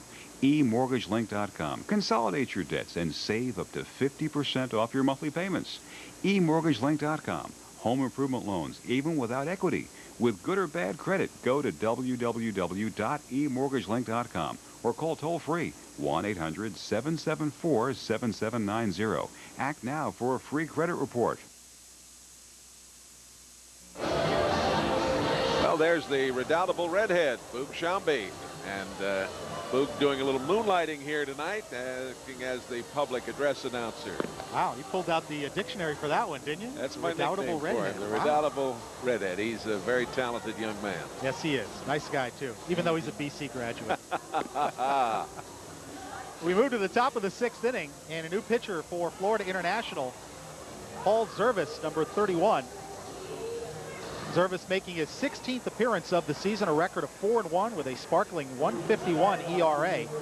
29 2/3 innings, allowed 22 hits, 9 runs, 5 earned, 11 walks, and 40 strikeouts in those 29 2/3 innings. He's their key short reliever. He is from Boca Raton, Comac High School. Manny Crespo leads off for the Canes, takes a fastball low and away. Crespo has flied to right field and then tapped back to the pitcher on a check swing.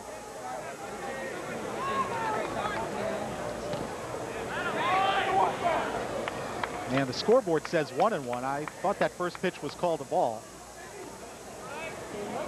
But the scoreboard has it as 1-1, and I am correct, as A.J. Lastaglio holds up 2 fingers on the left hand. So the scoreboard operator had it wrong. 2-0 to Crespo. Curveball taken just off the outside corner. It's 3-0. The pitching line on Kocur tonight for FIU. Pete Kocur went 5 innings, allowing just 2 hits, 3 runs, 4 strikeouts, and 3 walks. And Manny Crespo accepts the 4-pitch walk from Paul Zervis. So again, for the 5th time in 6 innings, Miami has the leadoff runner aboard. It's one of those games, Jay, where you just kind of get the feel that Miami's got to do a little more damage if they want to win this ball game. FIU is definitely capable of the comeback. And that'll bring the cleanup hitter to the plate, Danny Matienzo. Matienzo walked and scored in the 2nd, struck out in the 3rd. Facing Zervis for the first time. Curveball in there for called strike. With the news about Vince Vasquez going to have Tommy John elbow surgery this week and miss the entire season, that really puts things squarely on Dubold as the closer. Hard shot and nearly nailed Jim Morris in the 3rd base coaching box. It just goes down as a loud strike. And 0-2, and Jim checking the ticker a little bit. Vasquez has had that groin problem all along, and now going to have this Tommy John surgery on the elbow. They hope, of course, he can be back in full tilt next year, but that's a tough operation. The 0-2 just misses outside. A ball and 2 strikes to Matienzo. Nobody out. Crespo on first with a lead-out walk here in the Hurricane 6th. Well, Greg Howell of the Hurricanes had elbow surgery, Jay, and he's made a successful comeback this season. So the Canes are hoping for the same for Vince Vasquez, who was their planned closer this year, but has not pitched a single inning. Toss over to first, and Crespo diving back. And you mentioned that puts the onus on DeBold, the young man who came in last year as a walk-on, pitched only 5 innings in the latter part of last season, and has had to carry the closer role this year for the Hurricanes. And for a team that plans on going a long way and plans on being in the College World Series every year, that's a tough job. Matienzo, nice job of hitting, lines it right back up the middle for a base hit. Crespo will stop at 2nd base. First hit of the evening for Danny Matienzo, and the Hurricanes have 2 on and nobody out. Matienzo, another good-looking young freshman hitter. You stick a freshman in that cleanup spot, and that's some pressure too, Jay. He's handled it, as I said earlier in our telecast tonight. He has done just about everything you could ask. I mean, he has just been a joy offensively, and we've seen him play a wonderful first base tonight too. Well, he's dug 3 balls out at first base tonight. So the Hurricanes with a threat going. First 2 runners aboard here in the top of the 6th inning. That'll bring the DH Mark Walker to the plate. Walker laid down a sac bunt and reached on an error in the second inning and later scored, and then reached on an error by the shortstop in the fourth inning. Officially 0 for 1. He squares the bunt. Zervis turns around and takes a look at second base.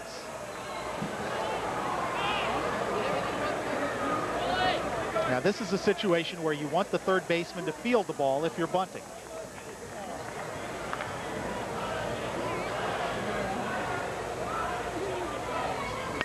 Walker pops the bunt in the air, but it's a good bunt. Zervis flips to third, not in time.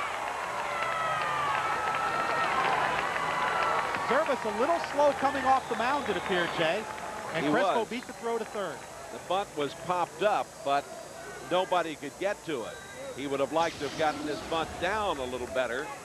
As you'll see, it's too much in the air, but he gets away with it because it's in a perfect spot. Bases loaded. The only play Zervis had was to third, and Crespo beat the throw. Zervis desperately, and fortunately he didn't throw that ball away. So the bases are loaded for Chris Clute. Curveball misses outside.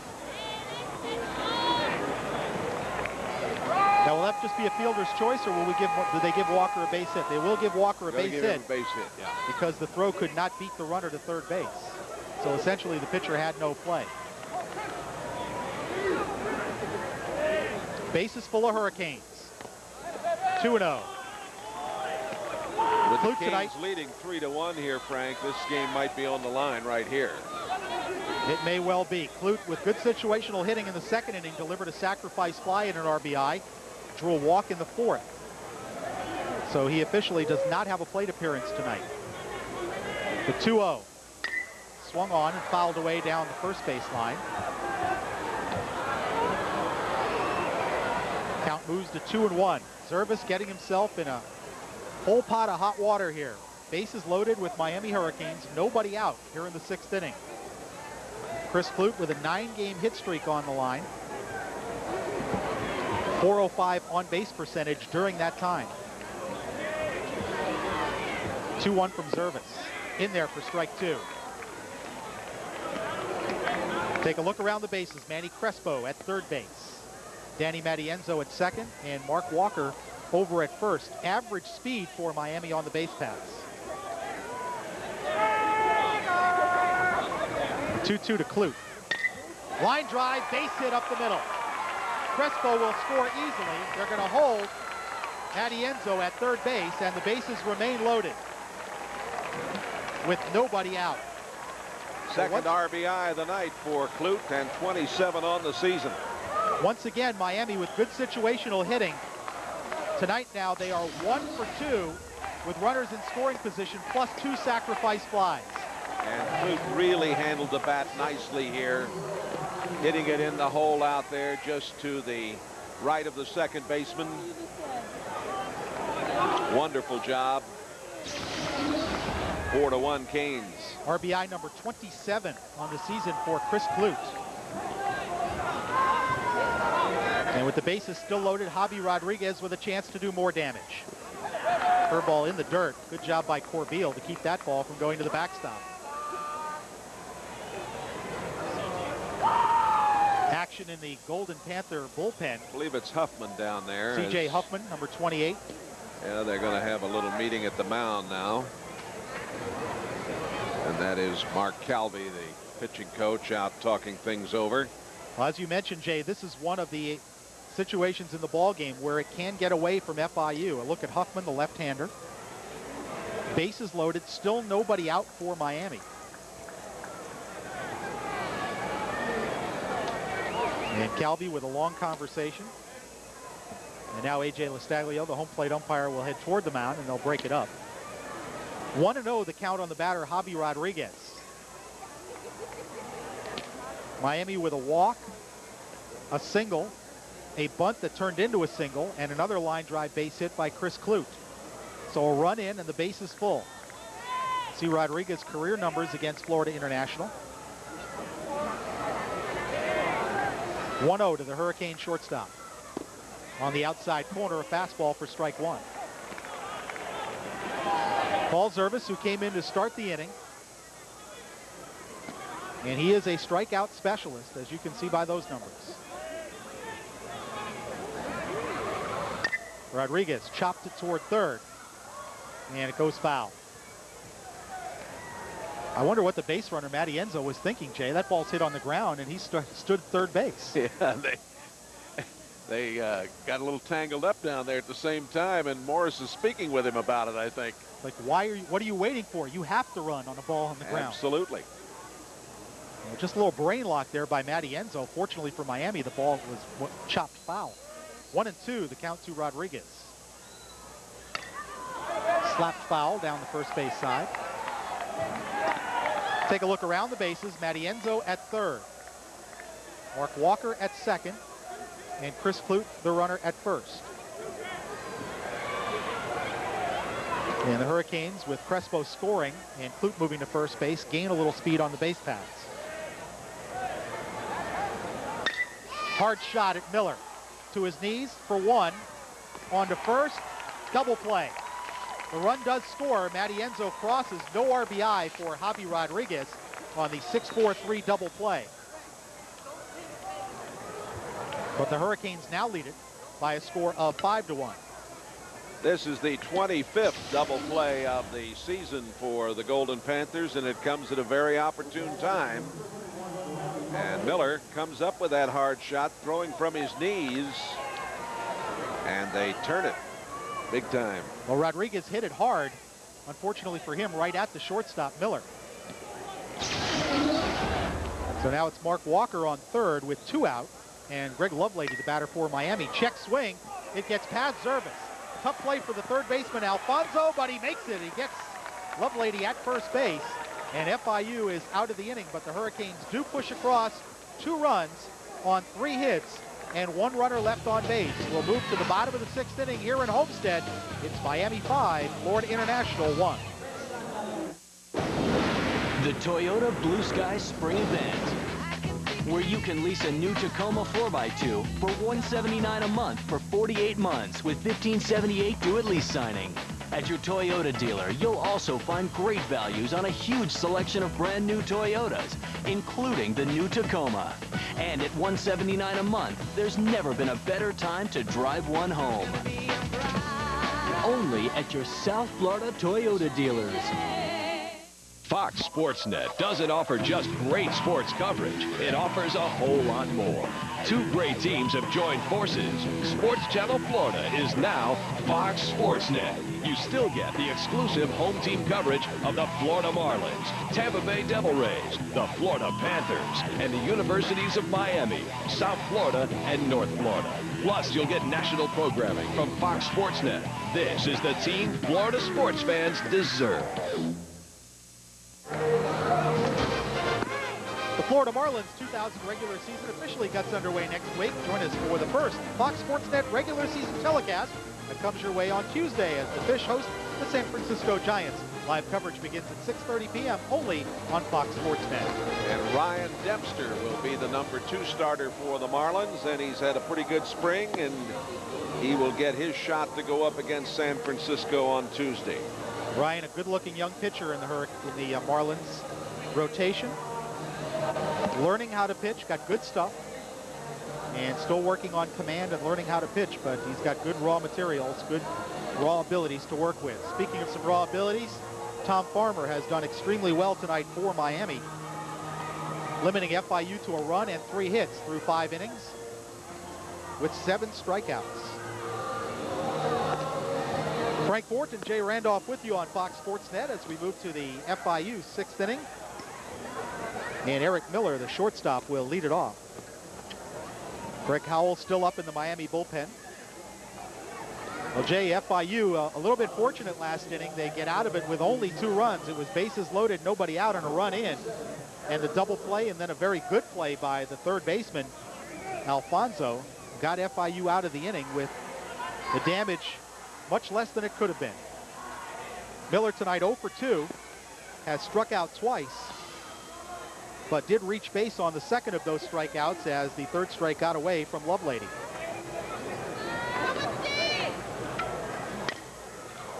Chop toward short. Big hop for Rodriguez. Guns it across just in time. Ooh, he double pumped out there in the glove and almost didn't get the throw in time. He looked up and he really fired a rocket across. Let's take a look at this play. Very close. You see him double pump, and delivered it just in time. Yeah, he had to throw an aspirin across there to get Miller. But on the high chop, you can't afford to double clutch. But there is one away, and here's Eskelson. Has twice grounded to third, and twice Kevin Howard has made outstanding plays on There were Eskelson. 2 great plays, yes indeed. 2-0 as Farmer delivers high. Miami 5, FIU 1 here in the bottom of the 6th inning. Reminder that FIU's next games here at Homestead are the 7th, 8th, and 9th against Louisiana Lafayette. Those games at 7 o'clock on the 7th and at 1 on the 8th and 9th here at the Homestead Sports Complex. 3-1 the count to Eskelson.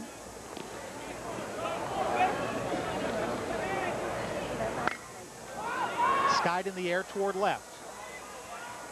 Rodriguez, the left fielder, makes the call and the catch. And there are 2 away. As Tom Farmer now has retired 8 in a row. That'll bring Hector Nunez, the right fielder, to the plate. Nunez was a strikeout victim, but again reached on the wild pitch third strike. That happened in the 2nd. And then he doubled to lead off the 4th inning, but was stranded. Fouled away to the screen. 1 ball, no strikes. Well, you would have to say, Jay, that especially in the emergency circumstances, that Tom Farmer has pitched the game of the season. Splendid performance. He's really gone about his business. He's worked very confidently out there tonight. And now Galazzo coming out. Just as we say that, Laser Callazo heads to the mound. And it doesn't look like it's going to be an official trip. He was just checking on something. He asked a question and then headed back. He didn't talk to the pitcher. He said something to the umpire and to the catcher, Lovelady. We've seen some strange things in this game tonight, haven't we? In any case, it's an 0-1 count to Hector Nunez.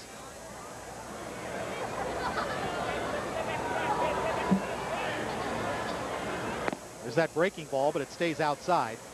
A ball and a strike to the right fielder for FIU.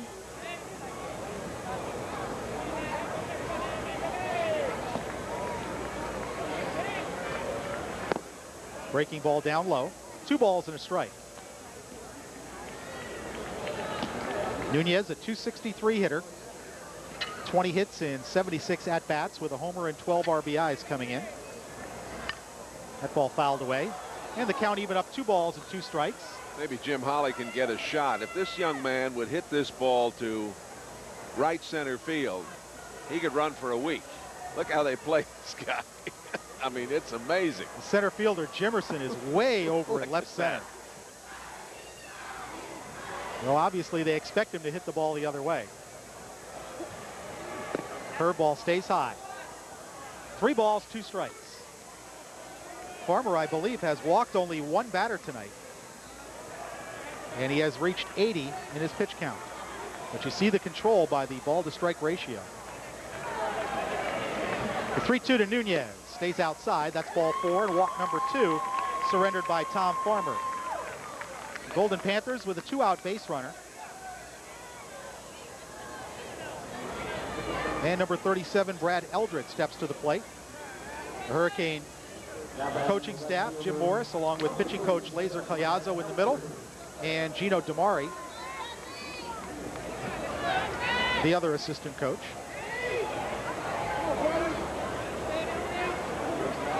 Two outs, and Nunez aboard with the walk. Eldred steps in against Farmer, takes it high and tight for ball 1. And Greg Howell once again gets up in the Miami bullpen. Eldred, as you see, 1 for 2, a single in the second, and grounded out to first unassisted in the fourth. On the inside corner, strike one. A ball and a strike to Eldred. First strike pitches, 17 balls and 26 strikes. 17 of 26, excuse me. Ground ball to third. Howard goes the short way and in time to Clute for the force out at second. So the walk does not hurt Farmer. And we have ended 6 innings of play here in Homestead. Tom Farmer cruising along, and the Hurricanes lead the Golden Panthers of FIU 5-1. Going deep with Chris Myers. Dealing with the celebrity part of it, and when does it become too much? This is not easy. This is no longer a sports problem, it's a social issue. Let's talk about the facts. Is he a danger to society? I have a lot to be mad about, but who does it? The sport itself may need a complete overhaul. I knew that it couldn't get any worse. Who would you say you trust the most? There's so much at stake now. It's about getting it right. Going deep with Chris Myers. Sundays at 7 on Fox Sports Net.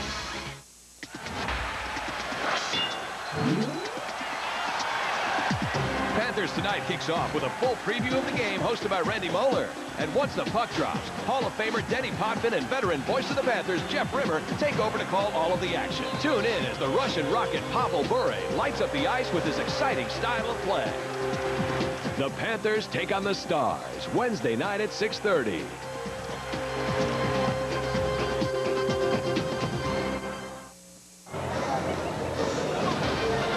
The next Devil Rays game on Fox Sports Net is Wednesday, April 5th, when the 2000 regular season gets underway. Jose Canseco and the Rays will be on the road to battle the Minnesota Twins. Live coverage begins from the Metrodome at 7:30, only on Fox Sports Net. We move to the top of the 7th inning here at Homestead. The Hurricanes leading FIU by a score of 5-1. We'll turn it back over to Jay Randall. Thank you very much, Frank. And it'll be Charlton Jimerson to lead it off, followed by Mike Rodriguez and Kevin Howard. Jimerson standing in against Paul Zervis.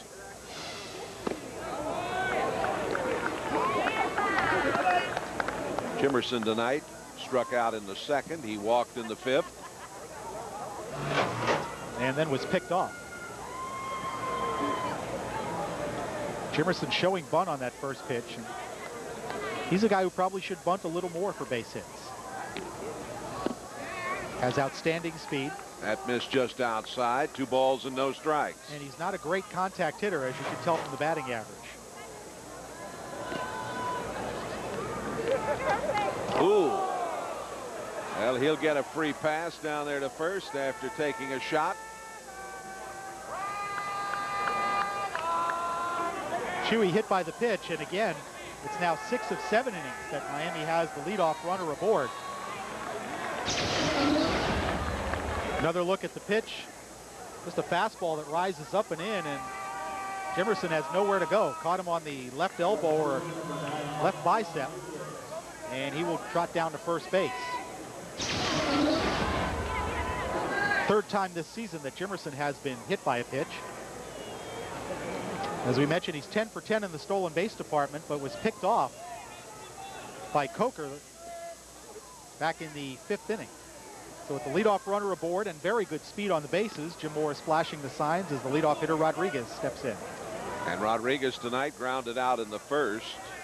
He tripled and later scored in the third, grounded out in the 5th.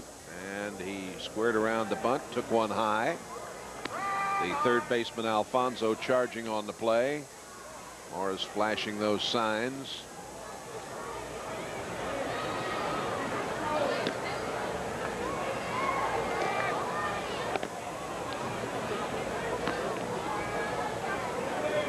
Mark Kingston, the Hurricane coach at first base, and Jim Morris, the skipper, over in the third base box. Kingston, a newcomer to the staff this year. And the bunt down to first base. And the only play for Pujol is to tag Rodriguez as he puts Jimerson in scoring position. Nice job on the sacrifice by Mike Rodriguez, young man who handles the bat very well. Kevin Howard is next, and Howard tonight grounded out in the first inning. He picked up an RBI with a sacrifice fly to center field in the third. He struck out in the 5th inning. And he's been outstanding at third base tonight and really looking like those moves. And we may have a pitching change coming here. Defensively for the Hurricanes have paid off in the last 3 ball games. Mark Calvi, the pitching coach, heads to the mound and takes the ball. That's going to be all for Zervis.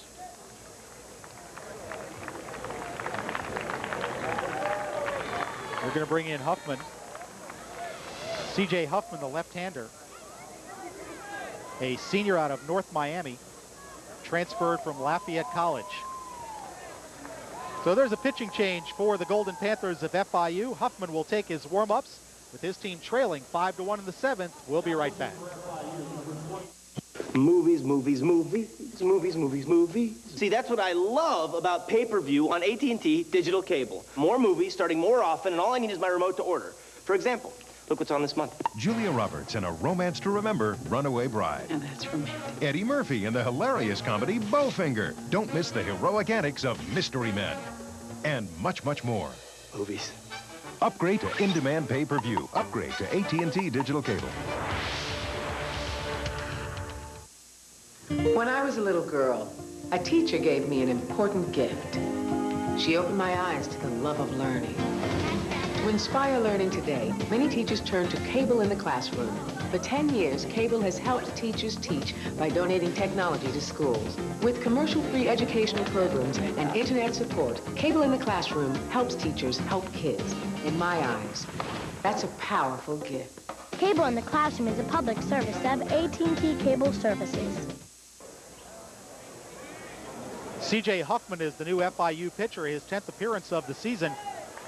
No record with a 2.45 ERA. He's pitched 11 innings, giving up 6 hits, 4 runs, 3 of those earned, 7 walks, and 10 strikeouts.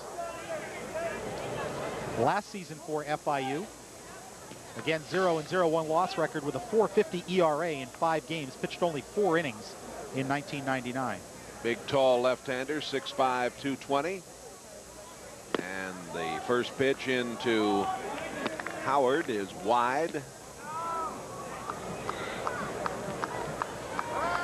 Howard, as we mentioned, picked up the RBI in the 3rd inning on a sacrifice to center field. And this curveball is outside.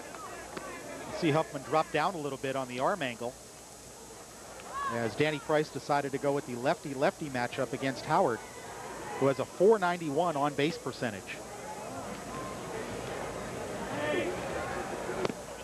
That one's in there.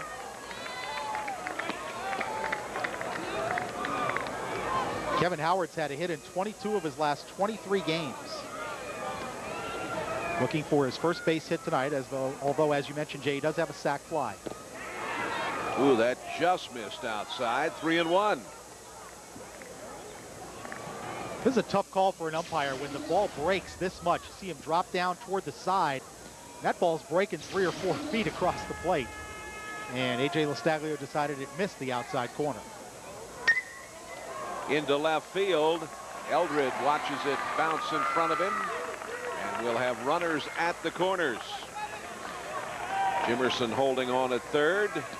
Ball got out there quickly to Eldred. And Jimerson also was not sure if Eldred had a play on the ball in the air, so he had to hold up. And Howard extending now 23 of his last 24 games with a base hit. See Jimerson hanging on before he realizes the ball is going to drop. Kevin Howard so good at taking the ball the other way. It's one of the most impressive things as a young hitter on the left side of the plate particularly, is he is certainly willing and able to take the ball the other way. He's got a number of his base hits just in that fashion. And for a young guy, his discipline at the plate really is admirable. Manny Crespo, he flied to right in the 1st, grounded out in the 3rd inning. He got cheated with a little shot right back to the pitcher. He walked and scored in the 6th. Manny batting .319 at this point in the proceedings.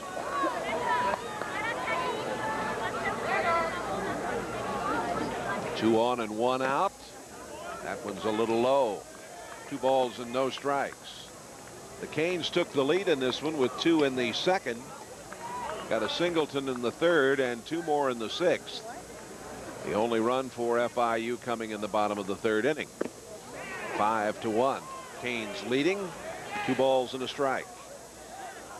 Manny had a pretty good weekend against Dartmouth. 4 hits, a couple of runs scored, 2 RBIs, and 3 doubles to go along with 3 walks.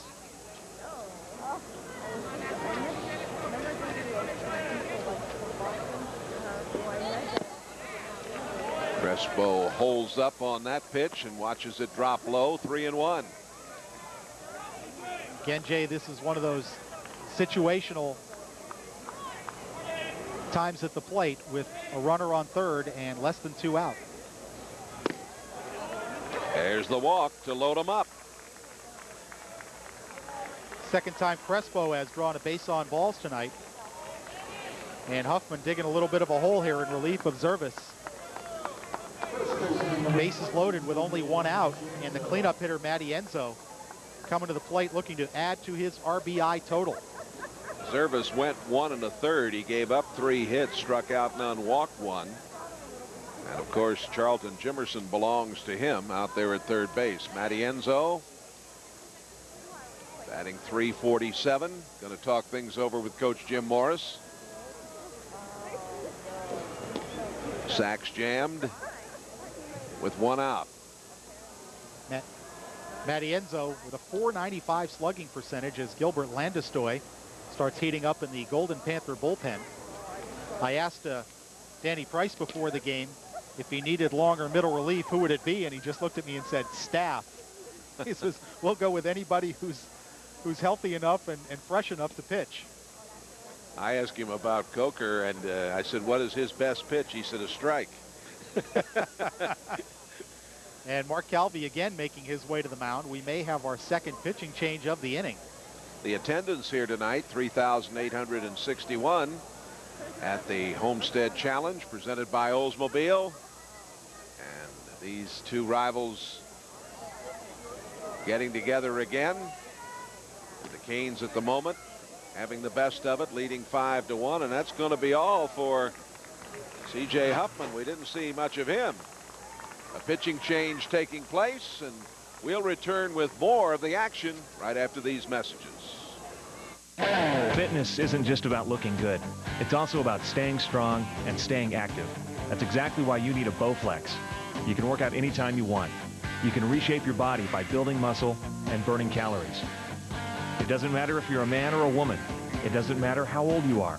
Because with more than 60 different exercises and 10 simple training routines, Bowflex can deliver the kind of workout you need to get the results you really want. You can lose weight. You can be stronger. You can build muscle. And you can do it with the Bowflex. It's quick, easy, convenient, and takes as little as 20 minutes a day because Bowflex incorporates both strength and aerobic exercise. Bowflex even folds up to save space. Visit us on the internet at www.bowflexdirect.com. For a free video and brochure, call right now.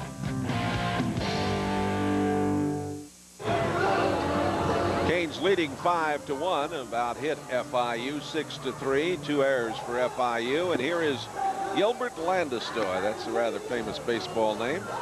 Remember Rafael Landestoy? Absolutely. Utility infielder. Gilbert 6'4", 220-pound junior. Transfer from Alvin Junior College out of Friendwood, Texas. His numbers on the year, 22 innings pitched with 19 hits, 12 runs, 9 earned. A little bit wild with 13 walks, but 32 strikeouts in those 22 and 2/3 innings. A 2-0 record. This is his 15th appearance. And he inherits a bases loaded 1-out situation in the Hurricanes' 7th inning. The crowd, as I mentioned, 3,861 is the second largest crowd of the Homestead Challenge this year. At 4,004 here for a game involving the University of Florida earlier in the year.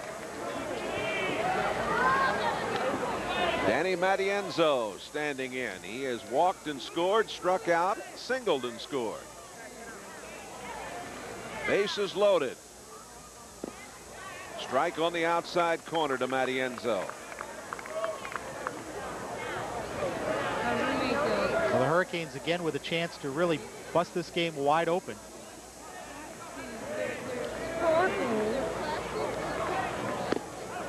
A little high. Matienzo out of Christopher Columbus High School. The runners, Jimerson is at third. We've got Howard over at second, Crespo at first.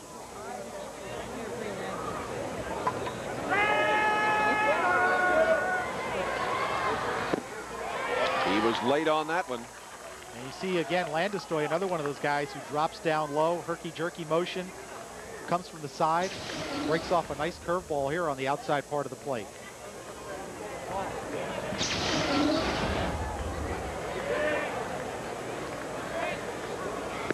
Way outside. Count evens at 2. We're in the top of the 7th inning. The Canes are leading at 5-1.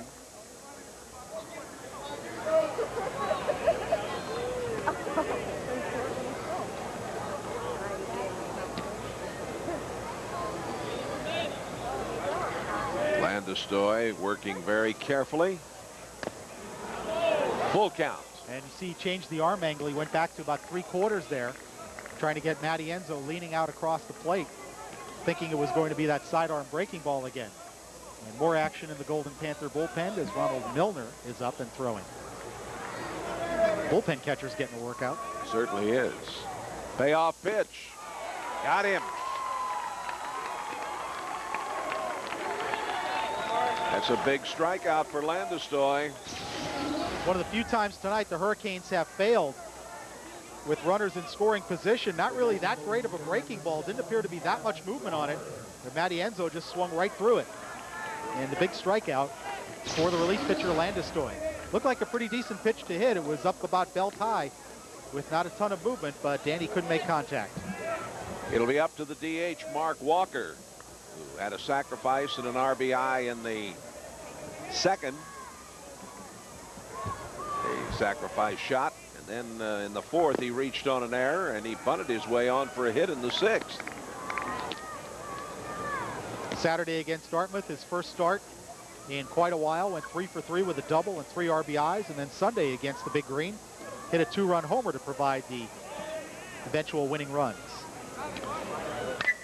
Walker pops it up behind first base. Pujol in foul territory makes the play. And the Canes leave the bases loaded. They lead 5-1. More of the action between Miami and Florida International right after this. The hells we have lived through and live through still have sharpened our senses and toughened our will. The night has been long. This morning, I looked through your anguish right down to your soul. I know that together we can be made whole. And still we rise. Hey, football fans, don't wait until August to see the Miami Hurricanes take the field. Catch the Canes on Saturday, April 8th at the Orange Bowl for Canes Fest 2000. Canes Fest is your first chance to see the 2000 Hurricane football team and to see Miami's new uniforms and purchase newly designed Hurricane merchandise. And this is the best opportunity to select your seats in the Orange Bowl for the 2000 football season, which includes FSU and Virginia Tech. Be at the Orange Bowl Saturday, April 8th from 9 a.m. until noon for Canes Fest 2000. Well, they're singing Take Me Out to the Ball Game, and Fox Sports Net is taking you out to this action tonight. Hope you're enjoying it. Miami and FIU. As we go to the bottom of the 7th inning, Tom Farmer set to go back to work. Farmer with an outstanding performance up to now. A 3-hitter. Jay's really had the hitters off balance most of the night. He's had the good curveball. We've seen a number of FIU players swing at the pitches in the dirt. In fact, that's gotten him in trouble a couple of times with pass balls or wild pitches on third strikes. But you'd rather have that problem than guys hitting ropes all over the yard. Todd Sherbinski is stepping in firm control throughout the evening. That's high. Sherbinski was hit by a pitch in the second, and he popped out in the 4th inning. And again, Greg Howell up in the Hurricane bullpen.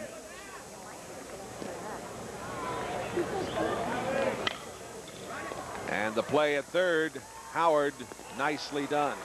He's been very impressive over there. Made a couple of great plays against Mike Eskelsen, and Then he did a nice job on getting Eldred earlier, and you have to like the way that Howard has played the hot corner tonight. Well, Jim Morris shook up the lineup starting Saturday against Dartmouth. Miami with 67 errors in 32 games this season, and he decided to move Howard to third, put Javi Rodriguez back at short, and move Clute from short back to second. And they played only their third errorless game of the season on Sunday, and they have played extremely well in the field tonight. Barry Pauk is 0 for 3. Pauk trying to bunt his way on, grounded out in the first. He flied to center field. Jimerson making an excellent play in the second, and he grounded out in the fourth.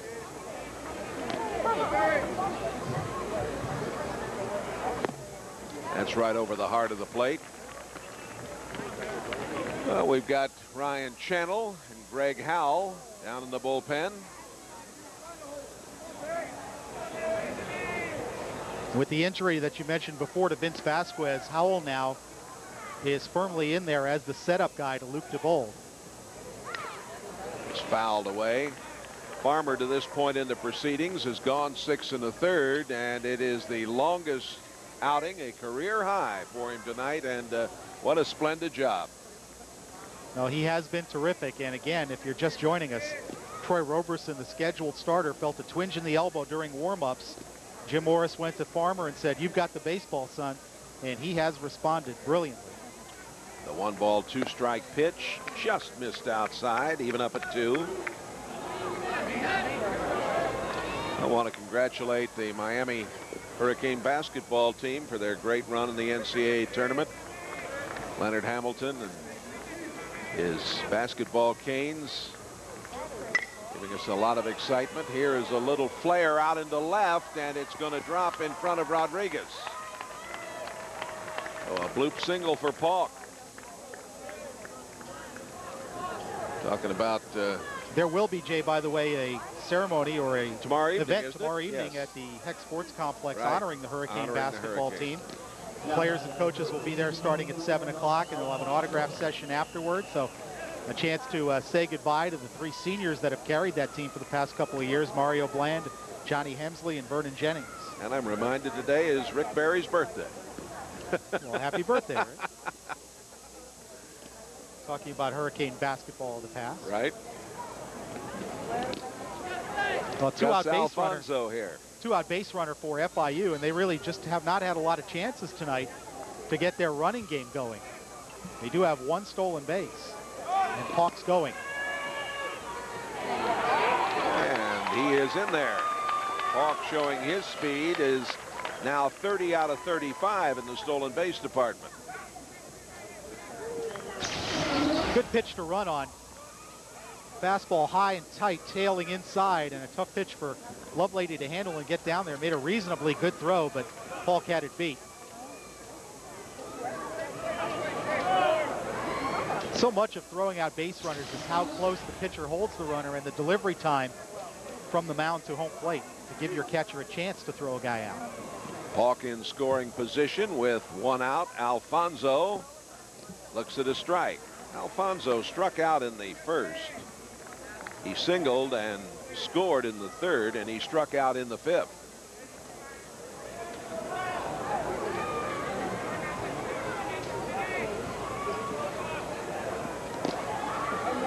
With that hit by Pauk a moment ago, that's 4 for FIU. Low. Lovelady comes out of there quickly. Well, Greg's had a workout tonight behind the plate when Farmer was snapping off those big breaking balls in the first couple of innings. He blocked a couple, and he had a couple get away on 3rd strikes. In fact, one on which FIU scored their only run of the game on a wild pitch 3rd strike. Barry Pauk, by the way, with that 30th stolen base, he's exceeded his total of the last 2 years. 2 balls and a strike to Alfonso.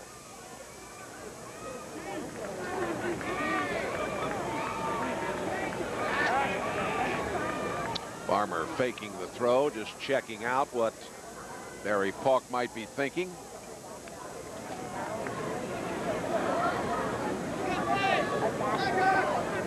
Well, Polk's run doesn't mean a whole lot for the Hurricanes. Farmer's job is to get the batter and get out of the inning.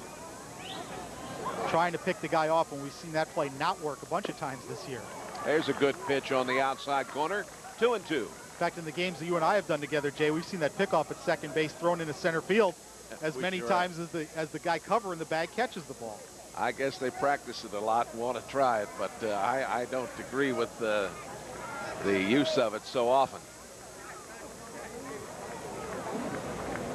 And especially in the situations we've seen it in, Frank. Exactly. Here's a shot out over second, and this will score Polk. And Alfonso going for second, and he is there. Alfonso made up his mind he was going to go, and that is his 5th double. Shows good speed, and he picks up the RBI, number 19. Second base hit of the night for Gus Alfonso. Breaking ball down low in the zone. Not a bad pitch, but Alfonso just goes down and gets it. Good job of hitting by the third baseman of FIU, and he picks up the RBI. And it's now a 5-2 ball game with 2 out and a runner in scoring position. And the first time tonight that FIU has come through with a runner in scoring position. Excuse me, 1 out. But prior to that, FIU was 0 for 8 with runners in scoring position. It looks like Jim Morris is going to come get Tom Farmer. They're going to gather everybody together there, and let's see if in fact this is it for Farmer, who's had a tremendous evening after the surprise start with the injury to Troy Roberson, a slight twinge in his elbow while he was warming up. Not so sure he's coming out. No, and generally when Jim goes to the mound, they are going to make a pitching change. When Laser comes out, it's generally just to talk to the pitcher. Now AJ Lastaglio, the home plate umpire, makes his trip to the mound, and Jim has called for the left-hander, Ryan Channel. Ryan Channel coming in. Tom Farmer leaving to applause. We'll be back with more in a moment. Imagine a technology so advanced you'll hit longer and straighter than ever before. Introducing the Tri-Metal Plus Fairway Woods by Olimar. It has a new high-performance shaft for greater club head speed. And it's the only fairway wood with the proven tri-metal technology and deeper alpha miraging face that's harder than titanium, so the ball explodes off the club face. Copper tungsten weights lower the center of gravity, making it easier to get the ball airborne and land it softly on the green. The result? Explosive distance that will dramatically improve your game. Last season, the Tri-Metal was the #1 played fairway wood model on both the PGA and Senior PGA Tours. This is the longest and straightest club I've ever played. Put them in your bag today. The best just got better. Don't settle for less. Call 877 Tri-Metal now. Try them for 30 days. If you're not hitting the ball longer and straighter, you'll get a full refund. The Tri-Metal Plus, because it's all about distance. There's a good look at Ryan Channel, the senior left-hander, 6'3", 205 from Satellite Beach, Florida, Satellite High School. Missed the majority of his 2 seasons at Miami, rehabilitating that arm. He had the Tommy John elbow surgery, the same surgery that Vince Vasquez will have. See, not a lot of action, Jay. Only his 6th appearance of the season, a 3.68 ERA, and an 0-1 record. 7 1/3 innings, 6 hits, 4 runs, 3 earned, 2 walks, and 7 strikeouts. But he is going to be Miami's situational lefty for pretty much the balance of the season.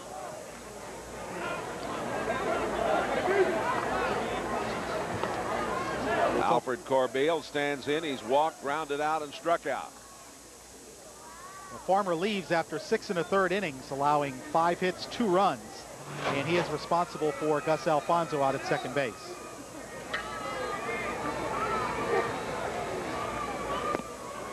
Oh, and a good-looking curveball.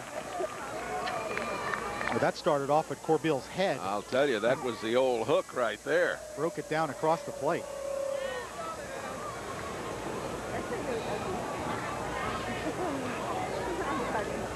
And another one. Oh, wow. Those 2 pitches kind of mesmerized this hitter. No, those are knee bucklers right there.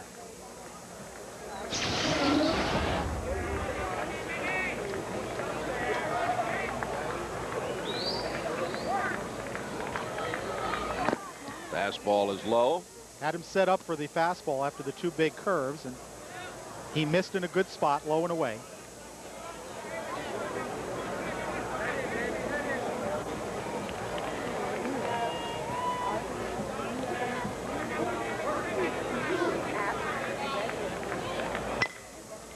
A sweeper on the ground to Klute. He throws on for the out. Alfonso goes on to third. They're 2 away. And we'll see Raul Pujol, the first baseman. He struck out in the first, and then he popped out in the third. And Jim Morris again making his way to the mound. Here comes Morris again. So that'll be it after a third of an inning. Channel does his job. That's lefty all he versus asked lefty, him to. and he Yep. retires the batter. You see that a lot these days, particularly in the major leagues. The lefty comes in to get one guy, and then he's gone. Ryan Channel does his job, and there'll be a pitching change with Miami leading FIU 5-2.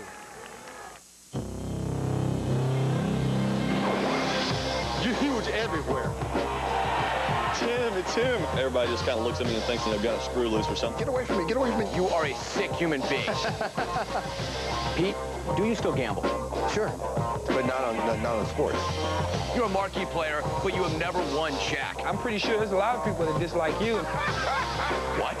The Last Word, tonight at 11:30 on Fox Sports Net. It is all good. Going deep with Chris Myers. Dealing with the celebrity part of it, and when does it become too much? This is not easy. This is no longer a sports problem. It's a social issue. Let's talk about the facts. Is he a danger to society? I have a lot to be mad about. Well, who does it? The sport itself may need a complete overhaul. I knew that it couldn't get any worse. Who would you say you trust the most? There's so much at stake now. It's about getting it right. Going deep with Chris Myers. Sundays at 7 on Fox Sports Net.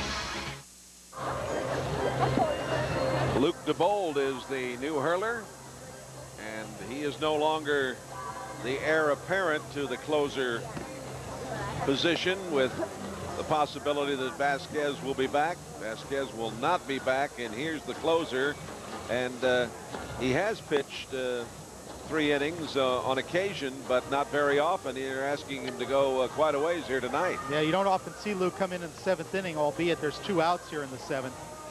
Got a 3-2 record at 2.75 ERA, 36 innings, 46 strikeouts, and only 6 walks. And you see he does work a lot, appearing in 27 of the 32 games for the Hurricanes. He is a young man that likes work. He's got the rubber arm, and Jim always tries to get him an inning if possible. For example, on Sunday against Dartmouth, Kiki Bengochea had a 1-hitter through 8 innings in a 6-1 lead, and he brought DeBold in to finish the game. Pujol has struck out every time tonight. Or excuse me, he struck out in the first and in the 5th. He popped out in the 3rd. DeBold, the sophomore, the side armor in the Miami tradition of Rick Rather and Jay Tessmer. Has a good breaking ball and that fastball sidearm that tails back in on the right-hand hitters.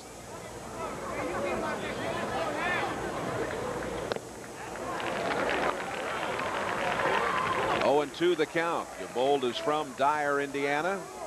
Let's take a look at this last pitch. The sidearm delivery, and see that fastball just run back inside and just tie Pujol all up in knots. Tried to check the swing, but he had already committed.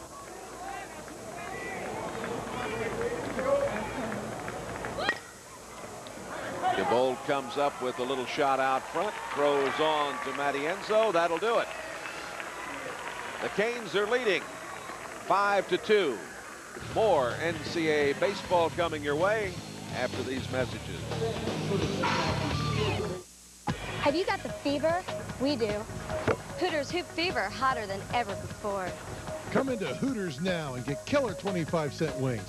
Kick back and take in all the action with an ice cold beer. And while you're at it, put your John Hancock right here and register for your chance to win this hot new jet ski from Power Sports on NCAA Championship Night. Hot wings, cold beer, and a chance to score big time on a brand new Power Sports jet ski. Catch the fever, NCAA Hoop Fever at Hooters. What if you didn't need health insurance because you could afford to go to the doctor? What if you could get quality care at a fraction of the cost. Now you can. Sunshine Health Center, professional medical care for the people. Office visits are only $37. Health care for the people, by the people who care. Sunshine Health Center, 954-972-6450. It's true. Lawns are beautiful. 5-2, Miami leads Florida. International here as we get set to go to the 8th inning. And Gilbert Landestoy is out there on the hill. He has followed Kocur, Service, and Huffman to the mound for FIU tonight. And he will face Clute, Rodriguez, and Lovelady. Top of the 8th inning. We saw, what, 6 pitchers combined for both teams in the 7th inning? Now, the wheels were turning in both dugouts. Chris Clute tonight in the 2nd inning picked up an RBI on a sacrifice fly to left. He walked in the 4th, singled and picked up another RBI in the 6th. Now with 27 RBIs on the year. Landestoy coming in from the sidearm position that time. And this a little shot out over second base. Another hit for Clute.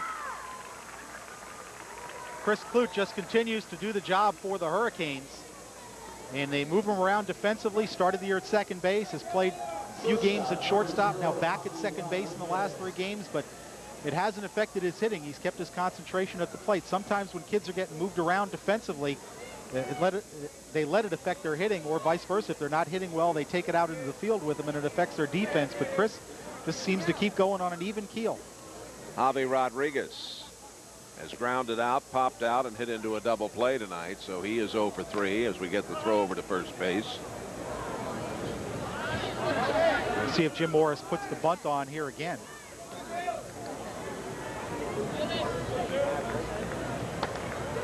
He's swinging away and fouls it back into the seats.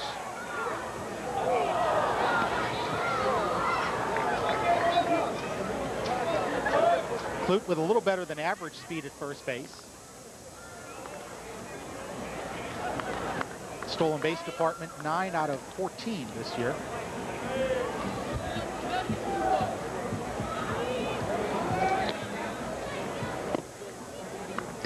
It looked like a pitch out, but the Hurricanes didn't have anything on. This game, as we've mentioned, part of the Homestead Challenge presented by Oldsmobile, and it's a tremendous job that the people down here in Homestead do, entertaining all of these teams that come here over the long period of the get-togethers down here. And the executive director, Mario Signorello, and his entire staff and the volunteers, they do a great job. That's fouled back out of the play as the runner was on the move. And Rodriguez protecting the runner, swinging at a ball up in his eyes, but trying to make contact and put the ball in play with the fielders moving around. Sometimes you can find a hole.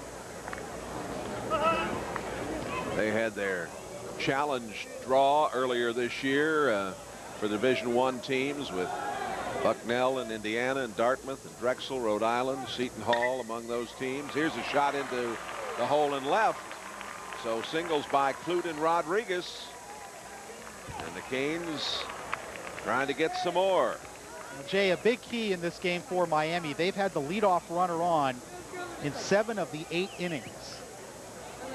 That's when you start to put pressure on the defense. You put pressure on the opposing pitcher. Now you can bunt. Now you can hit and run because you're in good situations at the plate. William Cayazzo up in the FIU bullpen, another left-hander. No relation to Laser, the Miami Hurricane pitching coach. And again, we'll see if Miami has a play on here with Lovelady at the plate and the number 9 hitter due up next. Lovelady doubled in the 2nd, struck out in the 4th, grounded out in the 6th. Canes leading 5-2. Landestoy wheeling and faking, and now Alfonso, the 3rd baseman, wants to come in and check something with him. Make sure he knows, or the pitcher knows, what play that FIU might have on in bunt defense. where the pitcher's got to cover, what side of the diamond he might be responsible for on the bunt, or if they have that wheel play on.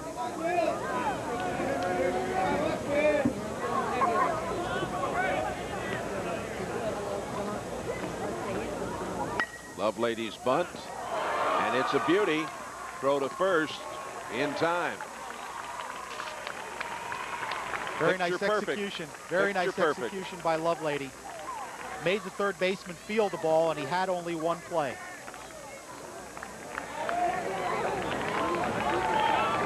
So the runners move up 90 feet. Take a look at G-Love, who handles the bat pretty well. Nicely bunted toward third. Alfonso thought about going back to the bag. If he did, that was a base hit because nobody else was going to get that baseball. And so he has to take the sure out over at first base with the second baseman, Sherbinski, covering. Sacrifice bunt, 3-4, and now Charlton Jimerson, who was struck out, walked, and been hit by a pitch, has an opportunity to add to the Canes' lead here in the top of the 8th inning.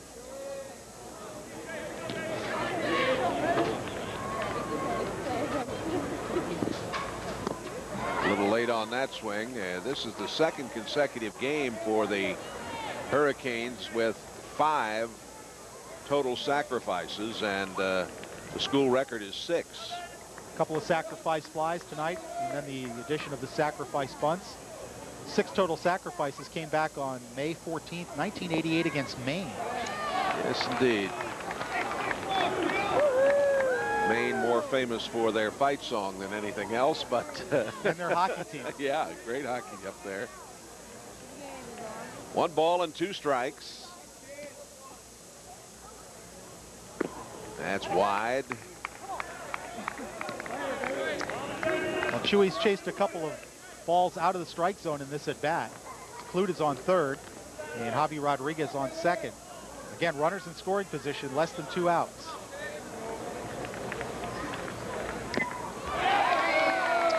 And a foul tip that is held by the catcher. And down he goes. That is the second strikeout for Landistore. Another look at the curveball, hard-breaking curveball. Jimerson got a little piece of it, but into the glove of the catcher, Corbeil, for the strikeout. Mike Rodriguez will stand in. Mike tonight grounded out in the first, tripled and scored in the third, grounded out again in the 5th, and had the sacrifice in the 7th. That's high. I'm going to do a little second guessing here. If it was a tie game or Miami was behind, I think he pinch hits the left-hander there for Jimerson. But with Miami in the lead and 6 outs to go, and Jimerson their best defensive outfielder, he leaves him up there. Yep, very good point. Time called. Miami has Marcus Nettles available as a left-handed pinch hitter off the bench.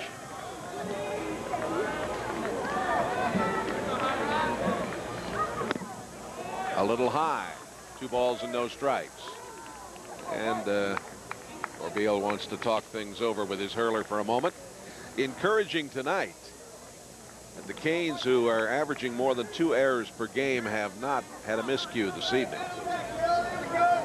Although FIU did score a run on the 3rd strike wild pitch. Right. But as far as the positional players out on the diamond, they have been terrific. Yeah, we've seen some great plays. That's in there.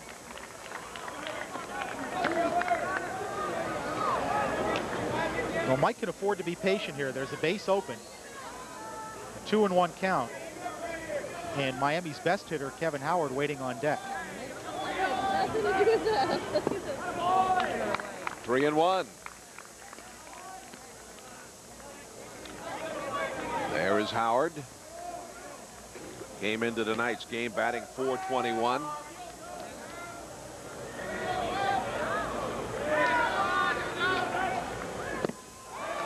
Swing and a miss. The count is full. Well, Mike had a big rip at that one. He was looking fastball all the way on 3-1. Just could not get bat on baseball.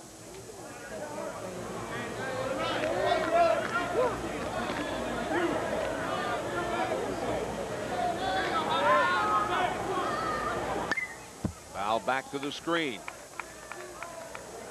Landestoi can bring it a little bit. He's a big kid. He's 6'4", 220, and he brings some heat. Yes, sir. Very impressive fastball. He changes the arm angle, sometimes from pitch to pitch. 32 strikeouts and 22 2/3 coming into tonight. Took something off that one and got the strikeout, his third. The Canes strand a pair. Miami leads 5-2. Back with more in a moment.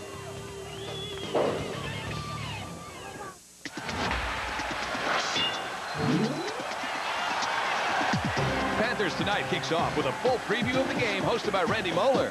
And once the puck drops, Hall of Famer Denny Potvin and veteran voice of the Panthers, Jeff Rimmer, take over to call all of the action. Tune in as the Russian rocket Pavel Bure lights up the ice with his exciting style of play. The Panthers take on the Stars Wednesday night at 6:30.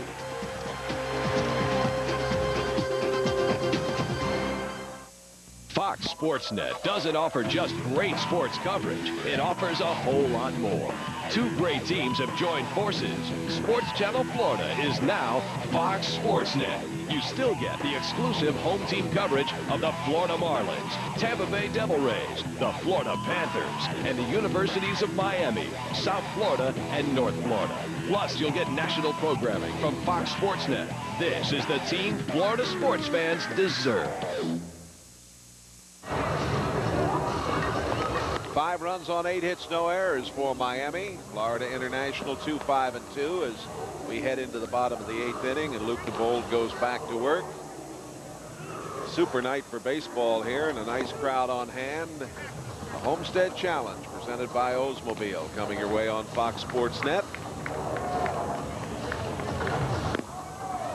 Well, as we mentioned, Luke DeBold, it's rare that he comes into the game in the 7th inning. He came in to close out the bottom of the 7th and get the final out. He certainly has the ability and the stamina to go the final 2 and a 3rd innings. Eric Miller. But don't be shocked if for some reason Luke can't finish the game, that Javi Rodriguez might come in and pitch from shortstop. That's correct. That could very well happen. Miller tonight has struck out twice and grounded out. And they asked for the appeal on that. The first base umpire, John Lopez, says no, he didn't go around.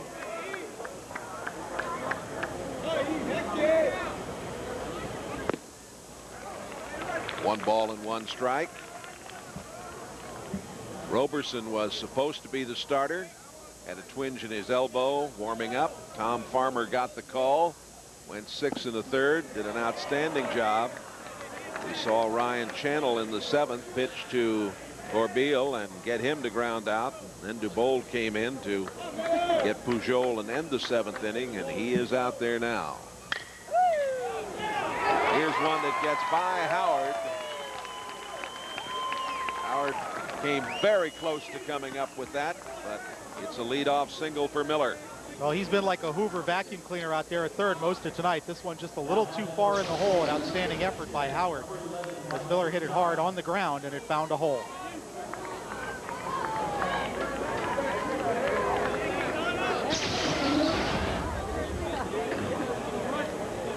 I believe that is only the 2nd time tonight, Jay, that FIU has had their leadoff runner on. And we've got a pinch hitter, I believe.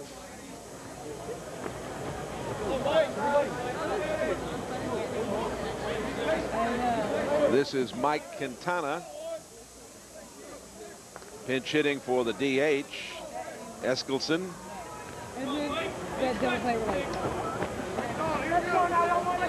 Quintana standing in there.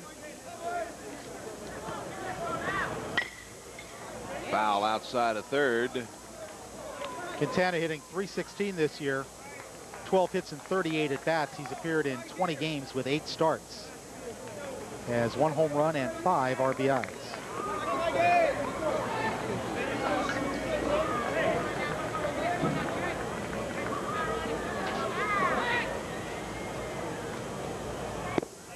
That misses outside.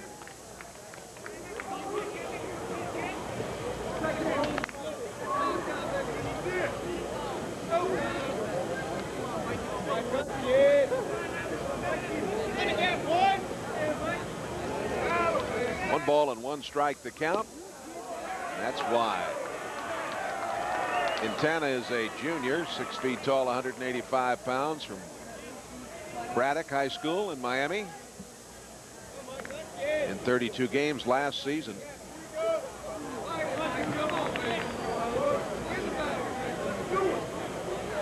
.295 on the year last season. Strokes it up the middle. And FIU's got something going. Leadoff singles from Miller and Quintana. And it looks like Miami's got Greg Howell up again in the bullpen and throwing, as the ball hasn't fooled anybody so far this inning. Look at Howell, who has come back off shoulder, or rather elbow surgery. 2 on and nobody out for Florida International in the bottom of the 8th inning, and Miami may well rue the missed opportunity in the top of this inning where they had 2nd and 3rd with 1 out, and the next 2 batters strike out. Here's Hector Nunez. He struck out in the 2nd, doubled in the 4th, and walked in the 6th. 2 on and none out, bottom of the 8th.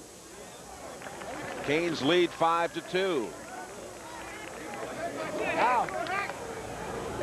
Hey, give me a ball or something. Huh? Jim Morris looking out at the scene, hoping that Dubold can gather himself here. That's out of play. See, Jim has gone with the specs as the night has gotten longer.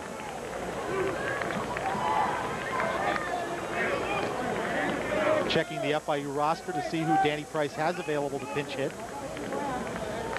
Always got to be thinking ahead when you're the skipper.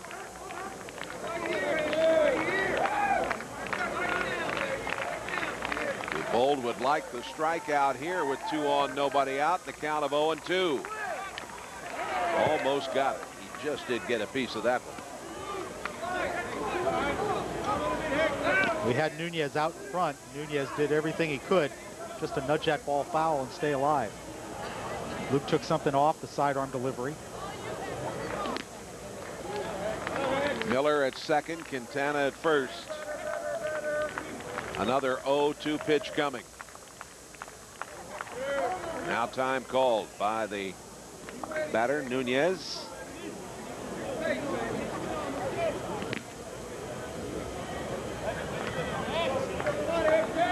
FIU's not going away in this game. Miami's had a couple chances to really break it open. Oh, what a play by Howard. A remarkable play and a double play. That's unbelievable. 31st double play of the season for the Hurricanes. And Danny Price standing in the third base coaching box with his hands on his hips, wondering what his team has to do to get a ball by Kevin Howard on his backhand side. You won't see a finer play than this. Here's a look.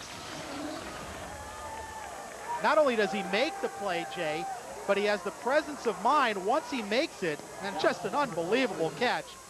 From his backside, takes a look over at second, and throws to double up the base runner there.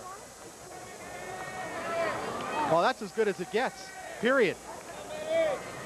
Man, Kevin Howard loves it. I'll tell you what, if this kid isn't a freshman All-American, I don't know what one is.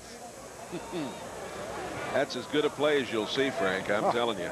You go a long time before you see another play like that at third base. Well, you're talking now about a 5-3 game with runners on 2nd and 3rd and nobody out. Exactly. Eldred stands in. And the situation has changed here dramatically. Runner at 1st now with 2 gone. And Eldred has singled, grounded out twice. You're talking about the difference of the tying run being on 2nd or the tying run being on the on-deck circle, which it is now. And a shot into left field. This makes that double play even more important. Here is a throw to 2nd and bad base running. Eldred, in a tight ball game, trying to stretch it into a double, is thrown out. So the Canes are very fortunate to get out of this half inning. Bad decision by Eldred, trying to stretch it into the double when the tying run would be at the plate, and Miami's out of the inning.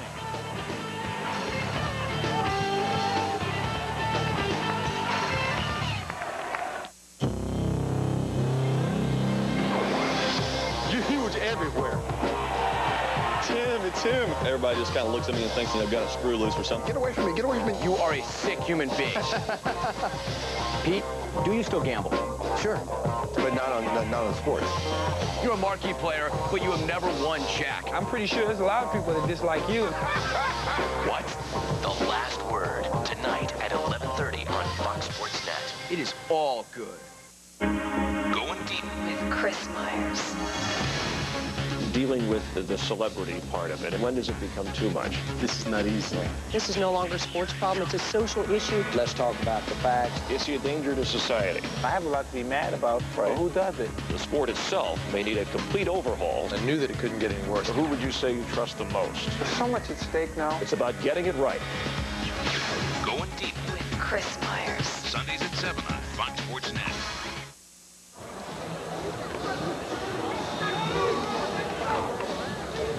Well, the Hurricanes have the 5-2 lead. Let's show you that last play. And this was not Eldred, but a pinch hitter, Huntingford. We missed it at the time. Matthew Huntingford. And he is number 10 from Vancouver, British Columbia. Huntingford was the pinch hitter on the play. And it was Huntingford who made the mistake, hunting for a double. And Mike Rodriguez with the throw from left field. With the tying run coming up at the plate, you just don't try to take the extra base. Huntingford now moves into left field after pinch hitting for Eldred. And Kevin Howard at the dish. And how often does this happen? A fellow makes a fabulous play and leads off the next inning. That's as good a play as I've seen in a long time in college baseball, Jay. That catches the corner. Howard tonight grounded out in the first. RBI sacrifice fly to center in the third inning, and he struck out in the fifth and singled in the seventh. And he has really shown us some remarkable play down at third. Well, Jim Morris made the switch on Saturday night against Dartmouth, starting Howard at third base, trying to get better defense in there, and that has certainly worked. Kevin's natural position down the road will be third base. I'll tell you what, he's a natural right now, it looks like. 2 balls and 2 strikes the count.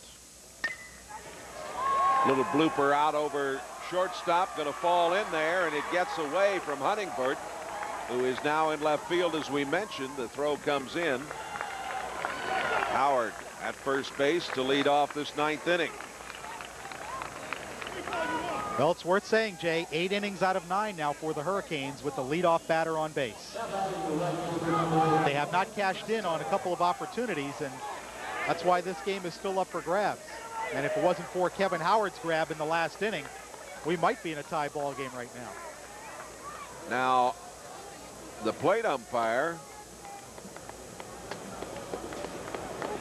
you know, I just saw him make a move like he'd thrown somebody out of the game. I don't know what now. He's making some notes here. Something happened here.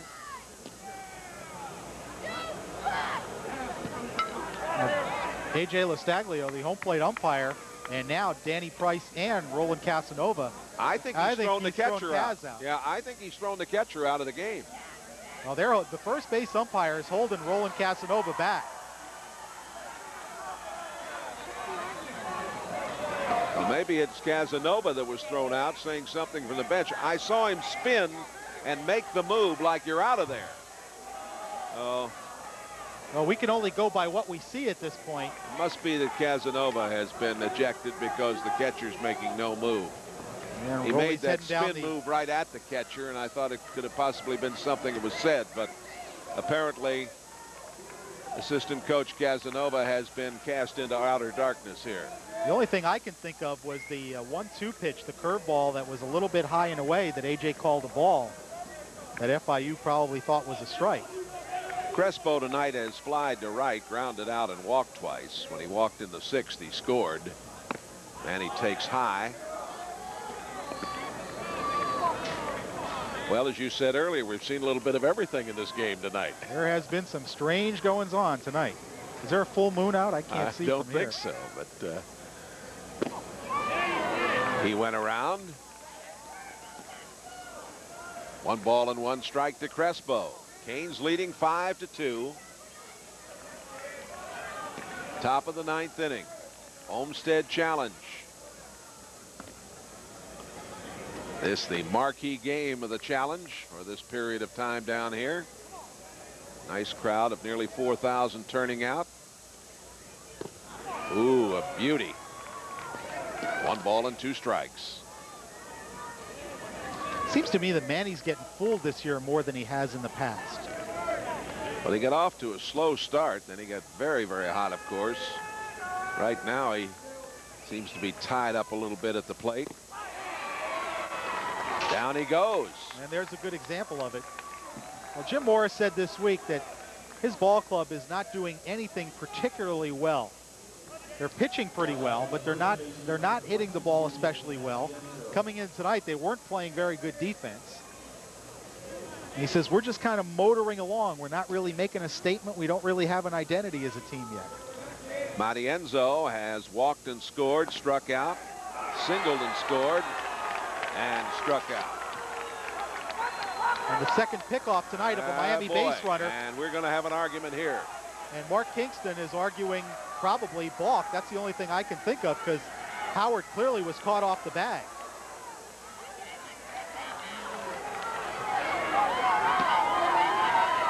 Well, nobody's very happy with the umpiring in this inning.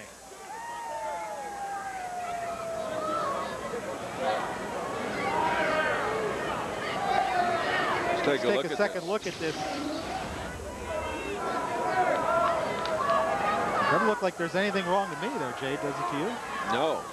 And in fact, let's take a look at the feet here. It was, I think they're arguing that he blocked the bag. Yeah, blocked his move back to the bag. He couldn't get the foot there. That's what they're arguing about. There was nothing wrong with the move by Landistray.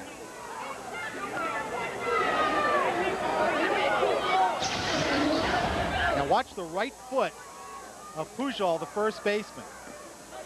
Clearly blocking Howard's path back to the bag. Had no chance to get there. No. Well, I think Mark Kingston and Jim Morris have an argument there. And Jim's been thrown out. Morris is out of the game. But not before he's going to have his say. Oh, he's going to get his 2 cents worth. You betcha. Forget the 2 cents. He's going to get 20 bucks worth. Careful, Jim.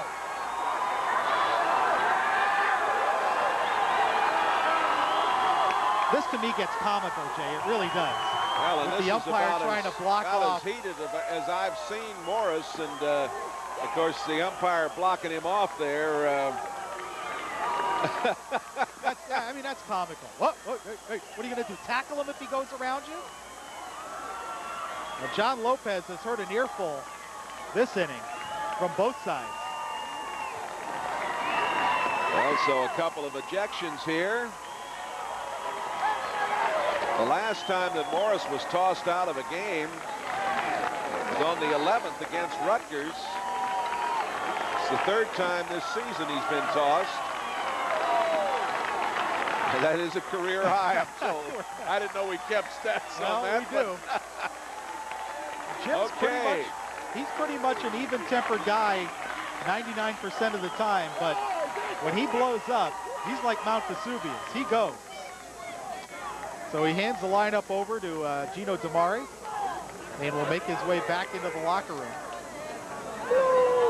And we will go back to playing baseball with Matienzo at the plate. There are 2 out, nobody on. Canes leading 5-2, 9th inning. Frankly, Jay, I think Jim had an argument. Oh, I do too, no question about it. Because the first baseman moved his foot to block the bag before the ball ever got there. Well, Kingston pointed it out immediately. And then when Jim came out, of course, they had an opportunity to confer, and our video. Good job by the guys in the truck, right on. An outstanding job of showing the problem there.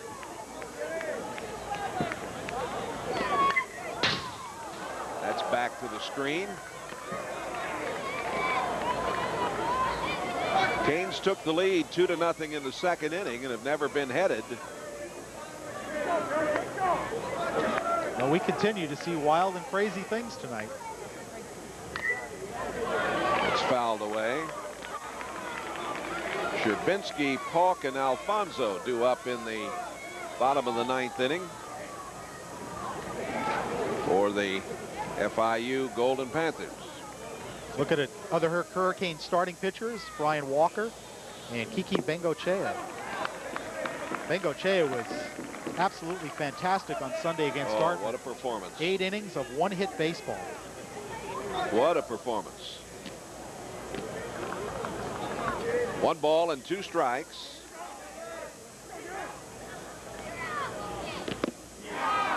Just missed outside.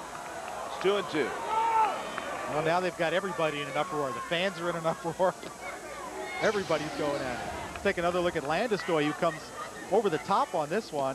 That clearly seems to be a ball. That ball's 8-10 inches outside. Fly ball into right.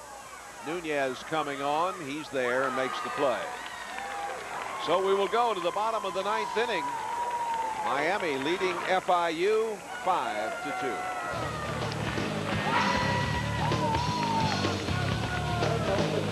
Introducing VHIX.com. VHIX knows what experts say about the SUV you want. VHIX knows prices for every car on the market. VHIX knows where to find the car with the exact options you're looking for. Fact is, if it's about cars, VHIX knows the answer. Except why you always run out of wiper fluid right when you really need it. That no one knows. VHIX.com. Roadmap to the automotive world. Eager to please, Greyhounds make great pets. Holly Dog's Greyhound Adoption has the right dog for your family. Whether you're looking for a good jogging mate, couch potato, or a family friend, these dogs will fill your life with love. Every Greyhound is already disciplined, polite, well-behaved, and waiting to love. Be a champion and save the life of the champion. Share your life with a Greyhound. You'll never regret it. Call 954-925-7758 for more details on how you can adopt one of these beautiful creatures. As you look at the line score, you're also looking at the defensive hero of the game. What a job Howard has done at third base tonight. 5-9-0 for the Canes, 2-8-2 for FIU. Well, he's made 3 plays on his backhand side that were major league caliber. Luke DeBold in to start the 9th inning, and action in the Hurricane bullpen just in case. Greg Howell, a right-hander, and Alex Prentice, the lefty. And they're going to start off with a pinch hitter. This is Tino Burgos. Tino Burgos.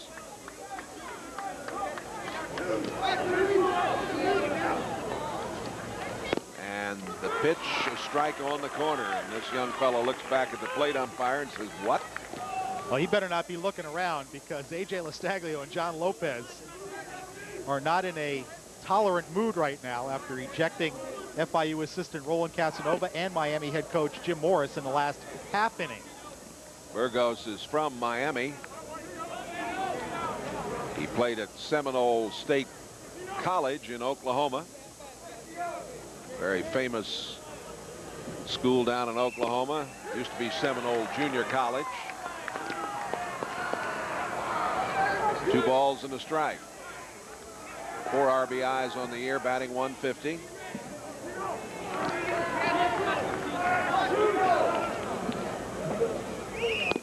That misses outside. 3-1. Luke DeBold trying to shut the door here on FIU. Bottom of the 9th inning. Canes leading 5-2. He walked him.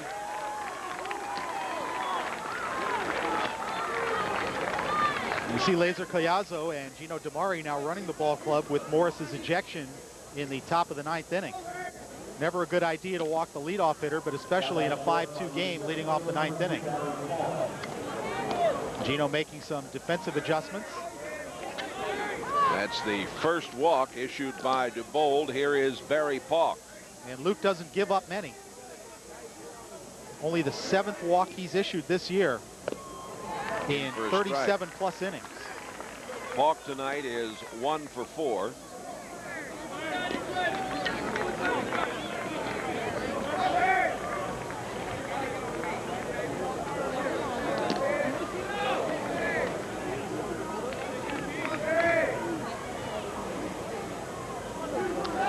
DeBold working very carefully at this point. Outside with that one. Howard, Javi Rodriguez, Chris Clute, Matienzo on the infield. Rodriguez, Mike Rodriguez in left, Jimerson in center, Crespo in right. Lovelady is doing the catching. DeBold, the third hurler of the night for Miami. Wonderful performance by Tom Farmer here. They ask for the appeal and they say no. That looked like a strike. Well, they haven't. I don't think anybody's gotten a called strike on an appeal tonight. There's been about 4 or 5 of them, and I don't think anybody's gotten a call.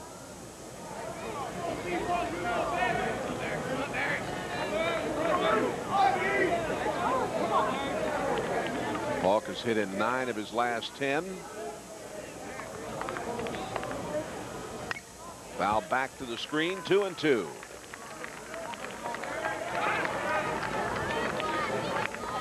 DeBold now in his 3rd inning of work. If he closes out the game, it would be 2 1/3 innings. His career high is 3 full innings pitched. Luke tries to nail down his 6th save of the season. He didn't grant him timeout. He asked, but he didn't get it. And the strikeout, the first for DeBold, is a big one. Now here comes Danny Price down to talk to A.J. Lastaglio. Now, let's be clear on this. A player cannot call timeout. He can only request timeout. He doesn't have to get it. And the umpire must grant timeout. It's very seldom where you see that timeout is not granted. But in that case, the pitcher was already into his motion and about to deliver. And Barry Paulk thinks he's been done wrong. Well, he better be careful, too. He's already into the motion. And Paulk realizes too late that A.J.'s not going to grant him the timeout. Here's another look at it. You see him call time, but he doesn't get it. Instead, he gets the strike, and he's out of there. Just when you think, Jay, that you've seen everything in a ball game.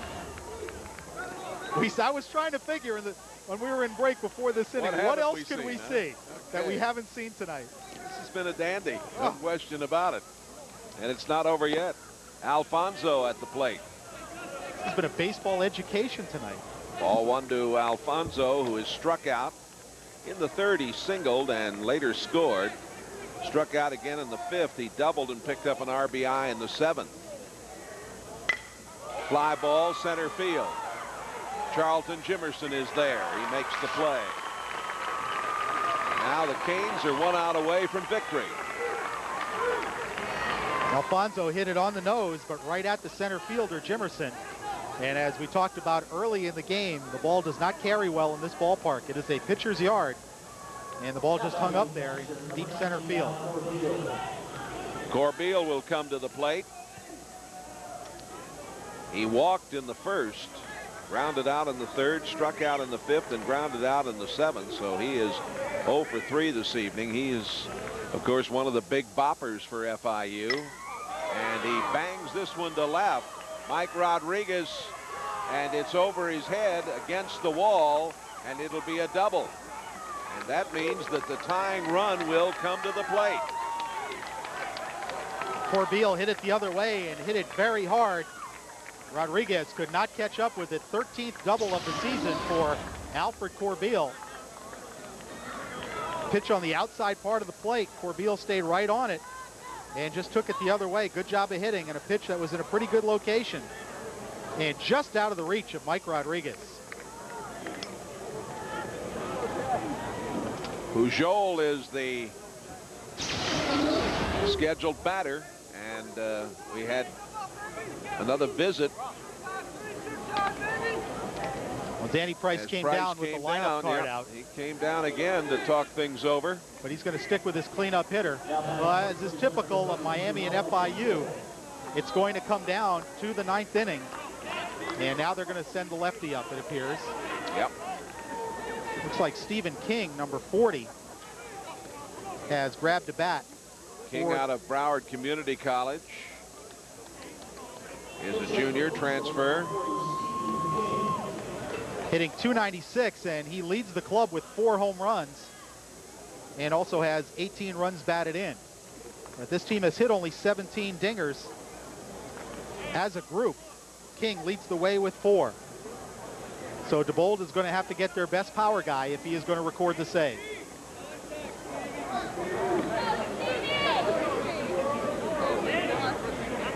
Did this guy write a bunch of books, Jay? The name's familiar. He should only hope that he could write that and earn that much money in his lifetime. All right, 2 on and 2 out, and the tying run at the plate. 9th inning. Time called. Canes lead 5-2. Hits are even at 9 apiece.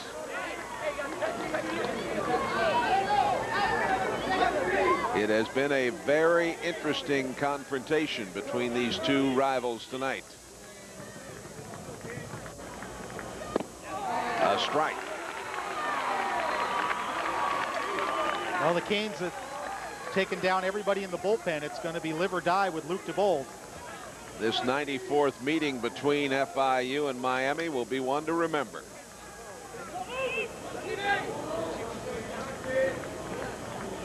Swing. Little outside, 1 ball and 1 strike. Burgos is at third base. Orbeal out there at second after the double.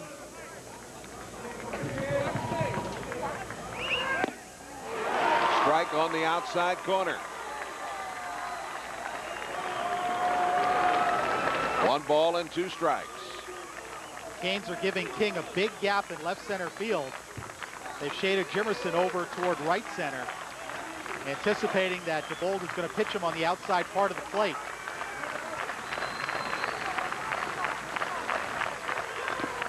The strikeout and the victory. DeBold comes through. FIU ends up 1 for 13 with men in scoring position. And the Canes, with this victory, go to 23-9-1 on the year. FIU's Golden Panthers are now 24-9. Miami defeats FIU 5-2 to win its 77th game in this series.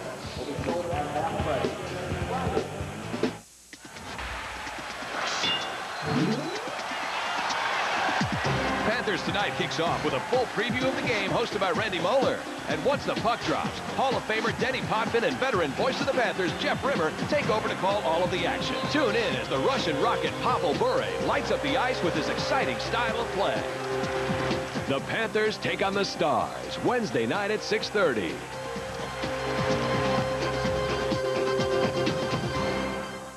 Hey, football fans, don't wait until August to see the Miami Hurricanes take the field. Catch the Canes on Saturday, April 8th at the Orange Bowl for Canes Fest 2000. Canes Fest is your first chance to see the 2000 Hurricane football team and to see Miami's new uniforms and purchase newly designed Hurricane merchandise. And this is the best opportunity to select your seats in the Orange Bowl for the 2000 football season, which includes FSU and Virginia Tech. Be at the Orange Bowl Saturday, April 8th from 9 a.m. until noon for Canes Fest 2000. Fox Sportsnet doesn't offer just great sports coverage. It offers a whole lot more. 2 great teams have joined forces. Sports Channel Florida is now Fox Sportsnet. You still get the exclusive home team coverage of the Florida Marlins, Tampa Bay Devil Rays, the Florida Panthers, and the Universities of Miami, South Florida, and North Florida. Plus, you'll get national programming from Fox Sportsnet. This is the team Florida sports fans deserve.